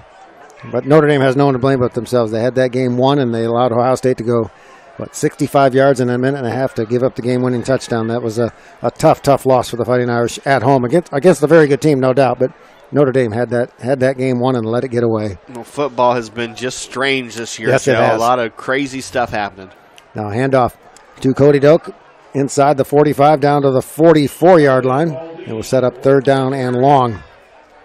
One thing that's not crazy is my woeful Michigan State Spartans, who took it on the chin against Maryland last week and have to go to Iowa City tomorrow. And Iowa, after losing to Penn State's going to be a little bit upset. So I have a bad feeling about my Spartans. I think it's going to be a long night in Iowa City for Michigan State tomorrow. I've been learning a lot about Michigan, Joe. I've been watching Winning Time on HBO, the Magic Johnson kind of dramedy. Mm-hmm. Now handoff to Baldini, who's in. He's got some running room inside the 30. And he may go. 15, 10, 5, touchdown. Elliot Baldini, 44-yard touchdown run. And the Berries lead 49-8. With a point after to come, do they have a backup kicker, or are they going to go? Looks like Dylan Ham is out there, so. That is unbelievable, Joe. After a little bit of sputtering and a little bit of kind of Coach Johnson wondering whether or not he should have went with the second unit, they're able to get that hole opened up, and Elliot Baldini able to run and scamper for quite a many yards on that touchdown. And one of the cheerleaders, Bernice, just threw a T-shirt to a lucky fan after the touchdown. So Bernice showing off a strong right arm, so. If I might look her up to probably try and play some softball in the spring. That was nicely done. Now here's the kick on its way from Dylan Ham. The kick is up, and the kick is good. The clock will stop following the PAT with 5:50 to go. It is 50-8. Logansport on top of Richmond, and that's the same score. Knox and Pioneers. So, Skyler, we're trying to keep up with you, trying to match your score. Unfortunately for Skyler, his team is down, and the Berries are up 50-8 in the game that. His coach, Clay Scott, I thought I heard him say that Lafayette Jeff was losing. Well, while you check that score, Joe, I just want to mention that, Logansport, some of the fans weren't sure if they were going to have any success this year, but, they whipped Indianapolis Arsenal Tech. Last week, they scored 40 some points. And now they're in the 50s, and I don't think anybody would have thought we were going to be in the 40s and 50s in back-to-back games. McCutcheon 27, Lafayette Jeff 22 with 5.5 minutes to go. So that game at Lafayette Jeff. Now, again, we saw McCutcheon and very impressed, but I was not expecting them to go into Lafayette Jeff and win, and they still have some time to go. But McCutcheon, a very, very good football team. We thought they were very good when we saw them, and they've a great win against Kokomo last week and trying to go back-to-back against Lafayette Jeff here tonight. 5 minutes to go, 27-22 McCutcheon. Here it's 50-8 Logansport. We'll see if Brandon Diaz can top that squib kick from last time. I'm not a betting man, Dave Packer, but I don't think he can outdo what he did last time. He's going to try. Here's one kicking it away from the coverage. And it will spin dead at the 20-yard line. picked up by one of the up men for Richmond. They'll set up a return to the left. He's got some running room across the 25, across the 30, brought down at the 32-yard line as Mazel Mendola. That was getting around on the turf, had a little bit of English on it. That was tricky to pick up, but once he did, nice gain for Richmond. And good starting field position for the Red Devils. Yeah, it kind of just stuck there, and they were able to pick that up. That was a good pickup there by the return team. So we see Chris DeValier walk over to the stands to talk to a couple of the students, and looks like he's doing okay. I'm sure he's banged up a little bit and limping just a little bit, but based on what we're seeing right now, he should be good to go Friday night against Harrison. First down and 10 for the Red Devils. 5 minutes to play. 50-8. Logansport on top. Stargell on a quarterback keeper is going to be brought down for no gain at the 32-yard line. Second down and 10.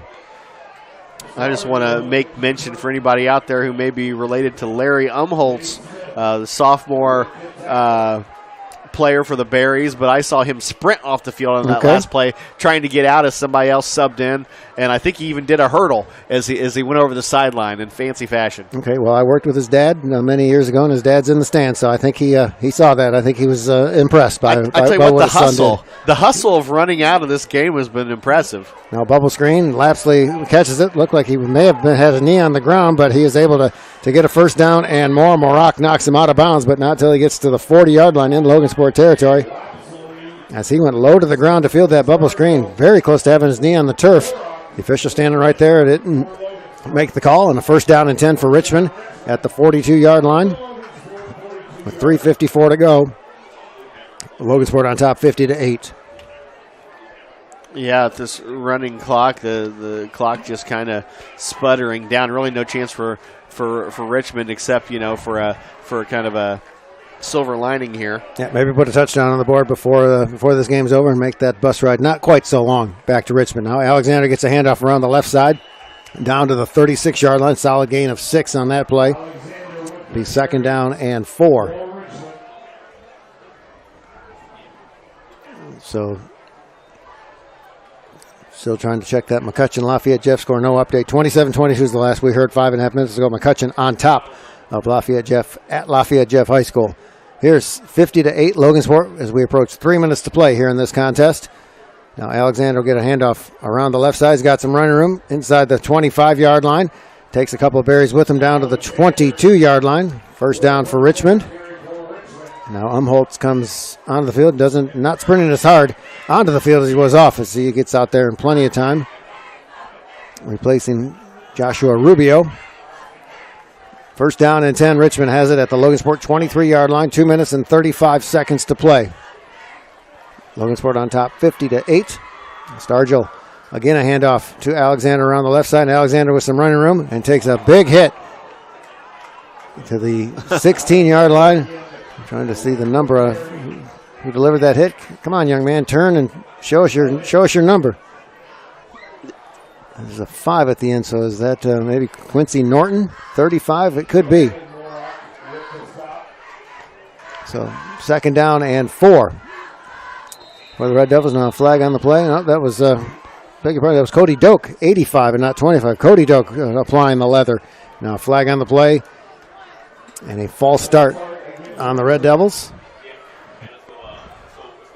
Well, Logansport faithful starting to kind of make for the exits. This game was never really in question, Joe. I guess, Logansport thought that the Richmond might come up here and give us a game, but we're able to go up early and get up a couple touchdowns and really never let go of that margin. So if you're just tuning in, the Berries with an impressive couple wins here as they head into a tough game next week. Stargell bubble screen to Lapsley, and they say it is incomplete as that pass hit the turf. And Red Devils running out of time with 1:20 on this running clock and third down and 9. The Red Devils, even though this game is out of reach, would dearly love to put some points on the board on this last possession, and that 140-mile bus trip make it not quite so unpleasant. Although even under the best of circumstances, that's not a fun trip either way. No, especially it's having to go back at night is always a bummer. Third down and 9. Stargell back to pass. Puts it up into the end zone, and Lapsley is there, and he has knocked away. Great job defensively by Aiden Brink It's looked like Lapsley had it. He wanted it, but I don't think he ever secured it. And that will fall to the turf, incomplete. It's 4th down, and Richmond down to their final play. As with this running clock, they may run out of time, so they've got time to snap it. No need to hurry because this could be their last play. But Aiden Brink with an outstanding job breaking that pass up. Red Devils obviously will go for it here, 4th down and 9, inside of 30 seconds to play. And they're going to run the same exact play to Lapsley, and the pass is knocked away once again by Aiden Brink. Back-to-back defensive plays by the Berries, and that will allow the final seconds to drain off the clock and cap off this fabulous week of homecoming for the Berries with a big win. On the scoreboard, sponsored by Broadway Broadband, powered by Miami Cast REMC. Our final score, Logansport 50, Richmond 8. We'll step aside for break. When we return, we'll have our postgame show live from Logansport.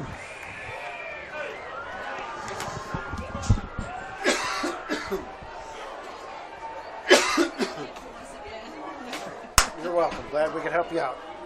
Our pleasure.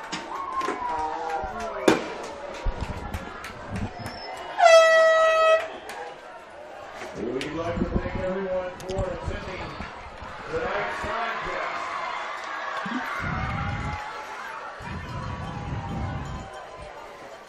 The Berries will be on the road next Friday night down at Lafayette Harrison High School. But they will be back in action right here at Logansport Memorial Hospital Stadium on Friday, October 14th.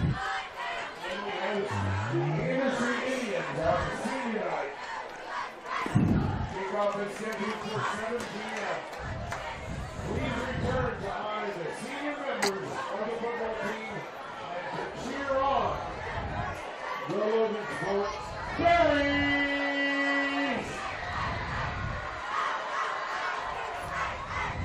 Have a good evening tonight, and please. Thank you very much, Alan James. Welcome back to LMH Stadium. An incredible week, Dave Packard, of homecoming festivities, fabulous weather, great community and student and teacher involvement. And the Berries cap it off with a 50-8 win. Like you said a couple minutes ago, this game never really in doubt after that Richmond turned the ball over on each of their first 2 possessions. Logansport cashed in with 2 touchdowns to jump out 14-0. And Richmond, with their backup quarterback in there, just didn't have a chance, especially spotting the Berries those 14 quick points. Certainly, yeah. Quarterback's a tough position to have your backup in to go. That's never a good thing. And Logansport just dominated tonight, able to do pretty much whatever they wanted to the point where they were able to put some young men in to be the backups, which was really great. But, Coach Johnson, you wonder, his attention now turns to McCutcheon. Is it McCutcheon that we have next week? Harrison and McCutcheon. I always get confused, but both often good teams. But Harrison, it's going to be a tough game for us. Oh, yeah. And, we're battle-tested from last week with Marion, no question. But with this game kind of never being in question, you wonder if he has any worries about the level of play that we're going to have next week. Well, speaking of McCutcheon, they just scored a touchdown. They lead Lafayette Jeff 34-22 with 1:40 to go. So McCutcheon back-to-back weeks defeated Kokomo last week, go into Lafayette Jeff, and looks like they're going to beat the Broncos. So little did we know when we saw them a couple weeks ago that McCutcheon was on the ascent and ready to have a great second half of their season. That is wild, Joe. I just came. They were 1-3 when they came to play us. We thought that the Berries might have a chance to beat them, but McCutcheon completely outclassed the Berries, and we know why, because they are very good. Yeah. It's weird how early season records can kind of either make a team look like they're not that good, or make a team look better than they are. But as these Berries kind of come off the field, the team meeting in the middle of the field is done. And hats off to these Berries. They had a heck of a week for homecoming. We had a heck of a pep rally. It translated to this game. And congratulations to the homecoming king and queen. Omar Ruiz of the Chinese club was the king. Emily Sanchez of the Spanish club was the queen. And just great festivities there. I know Erica Plutat does a lot when it comes to this. I saw Jessica Kranz in there today doing some mic work. in the Berry Bowl. And hats off to everybody who does anything, to feature these clubs and to feature a guy and a girl from each club is often the highlight of the year, I think, for this football season. Yep, and let's give a shout-out to Brad Darcy, who helped put together the Powder Puff game, and Jimmy Russell and Scott Crowd and Matt Gomer, who officiated, donated their time to allow those girls Powder Puff a great time for all. Just one of the many great things that happened this week for the Berries. The next step to get the community involved and get them out to experience the parade and everything is we have the coach possibly coming around the corner here, probably shaking some hands on his way up. Get a high five from Clay Scott, so he gets the good news first, gets to talk to Clay, and then he has to deal with us. But, Coach, those 2 early turnovers that your defense forced led to a couple of touchdowns, and you guys just seem to be in control from that point forward. Yeah, it was nice to see us, come out and be ready, and then we got a stop on the first defensive series and gave us the ball back. We were able really to run the ball very effectively tonight, which was good to see. So it's good to see that part of our offense coming and Chris Anthony ran the ball well. Both Walkers, Russell gets in there and runs some too. So it's nice to see those guys and those backs play as well as they did. But it starts up front with those guys too. So, but defensively, there's not too many games this year that we've been, held them to 8, So that's still a work in progress on that side of the ball. But I really thought, we played a little more physical at the line of scrimmage and really forced them to. They didn't run the ball at all. I mean, they couldn't run the ball, so they went to the little bubble pass and they were getting yardage on that. But we're stuck with it. We're able to get some stops and get the ball back for our offense. I mean, we have another running clock tonight. We had a couple running clocks this season. It's been kind of exciting as you've been able to put some points up against people. You have a tough game last week, just a grinder, where you guys had to play perfect football to kind of get there and to take it from Marion. And now, you kind of dominate tonight. How's that set you up next week when you have a Harrison team that's a pretty tough football team? And do you think that, it's going to be harder to kind of prepare with an easier game like this? Well, I mean, it's going to be difficult next week. We know that. We're going to celebrate this one. You're right. I mean, Exactly. It was a great crowd. We told these guys they're better than and what they think. They're 3-4. Could easily be 4-3, but the feeling's a little better. So we know it's a tough task next week at Harrison. But certainly they see that they can execute and do some things offensively and defensively with a good week of practice, and that's what we're going to have. We understand Harrison. They've got a good program going, and they're going to be a tough task for us. But we're already in. It's going to be week 8. We're 2 regular season ball games left, and then we got to go on the road once, come back home for of course senior night, and then we can find our sectional draw out next week. So we wanted to finish. The goal was to finish better than what we did a year ago. So we're still kind of on task and on target for that. I want to ask you something that had to do with this week, homecoming week. Always excited. The student body's into it. I saw you enjoying the pep rally today as your players are out there and everybody's going together. What's kind of your favorite part of this kind of week? Well, you know what? As a coach, when I was a young coach, it was always a nightmare. You hated it. And finally, as you get older, you kind of, you just let it go and just and enjoy it and let the kids enjoy it because they certainly will. But, the pep session is great. I did video today, sent it to members of my family and said, it's always a great atmosphere in the Berry Bowl for our homecoming pep session and hear the band and, the student body and all those guys get into it. So, and then, of course, you knew it was going to be a packed crowd tonight. It was. You look up there, the stands are packed, and it's great for these guys. And I told them, I said, really, we've been fortunate. The Logansport community and the student body has stuck with this team and been very, very supportive at our home games, and we appreciate that. And certainly, I know our players and the coaches do. And you're talking about your 3-4 record and a couple of those losses. Some great teams. Peru won tonight. McCutcheon went to Lafayette Jeff and beat Lafayette Jeff tonight. So right. You've lost to some quality ball clubs this season. That 3-4 record very misleading. It is, and the South Bend Adams game. We went for 2, didn't get that. It could have been a different ball game, but again, we're better than what we what we think, and so we just want to finish strong. And I couldn't be any prouder of our kids. We got just 7 seniors. We play a lot of young guys, and they are getting better. Each and every day, and they're still at this point in the season. They're either trying to get ready for the next season or they need to feel good about this one. I think these guys feel pretty good about this one right now and the way it's going. So I'm very proud of the Berries. Thanks for the coaching job that you guys do. We're so proud to watch them every week. They're exciting to watch. There's quite a few names that we're calling with big plays, and I think it's really just a tribute to the kind of culture you brought to Logansport. We appreciate it. Hey, you know what? We appreciate these guys, and I tell you what, Logansport is a great place, to coach, and it's a great place to raise a family. And actually, that was the message before we left the locker room was, I'm a Logansport Berry, and you guys are too, so that does mean something, and we want it to mean something. And these guys, have Logansport across their chest. They want to represent our community well. They did tonight.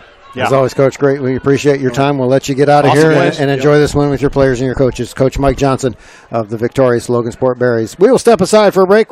One final wrap-up, one final score, Logansport 50 and Richmond 8. We will be right back with more after this.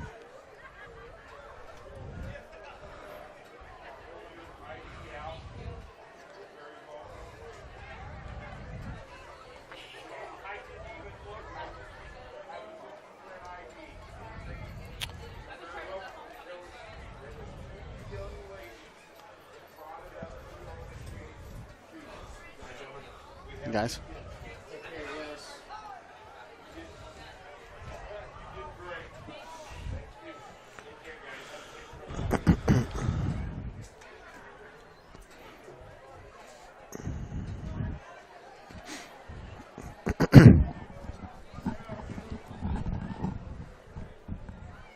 Hey, Clay. Yes, sir. McCutcheon beat Jeff. Yes. 16-14 was the final. 34-22. Oh my goodness. First win over Jeff since 2016, according to Twitter. Wow. After beating Kokomo last week.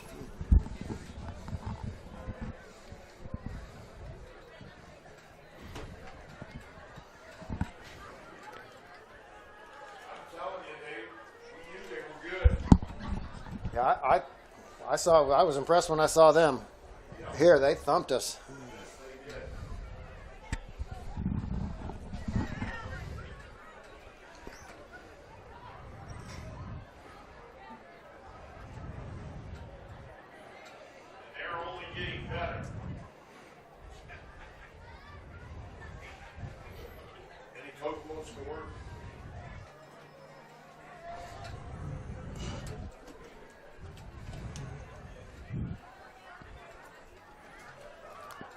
Twin Lakes.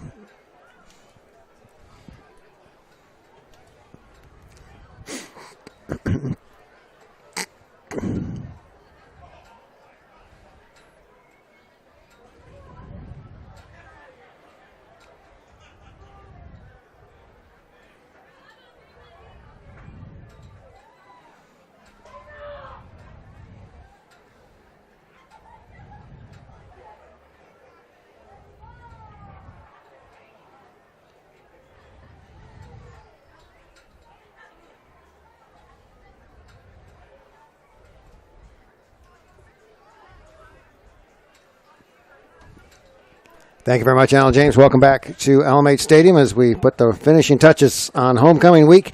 Logansport with a 50-8 win over Richmond. And unfortunately, Dave, all the news is not good for Logansport Athletics as the tennis sectional at LHS Tennis Courts this afternoon. And the Berries come up just short to Twin Lakes. And the Berries with just a great tennis program. We talked to the coach of the soccer program, a great soccer program. Really, I love all of our sports teams here in the Logansport. They're really great. But shout out to the tennis team. I mean, they had potential to go further than they did, but they always do us proud. Yep, Twin Lakes for the second straight year winning that sectional. That's a very good Twin Lakes squad. Yep. So Coach Thompson and his tennis team come up just short in the sectional.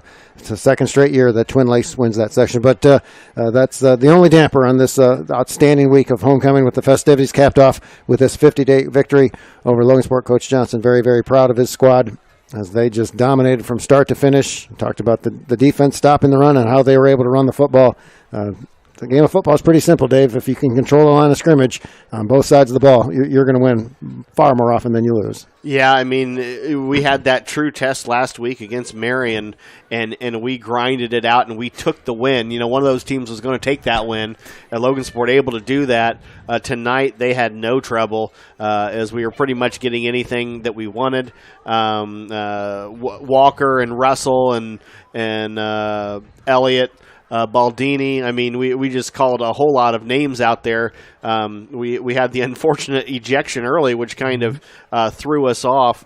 I think due to just some maybe language on the field.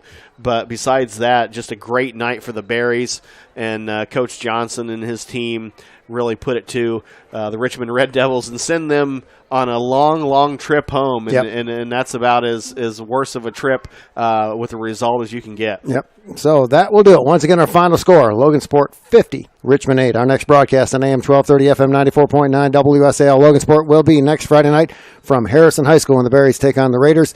Kickoff set for 7 o'clock. We'll be on the air with the Mike Anderson pregame auto group pregame show at about 6:45. Special thanks, as always, to our engineer and chief meteorologist, Echo Simpson, and special thanks to our halftime guest, Logansport boys soccer coach Mike Turner. Good luck to him and his squad in the sectional next week as they take on Harrison at Marion on Tuesday night. So, for Echo Simpson and Coach Turner and Dave Packard, this is Joe Stetz wishing you a fabulous Football Friday. Thank you, Echo. We will talk to you next week. Thank you, Echo.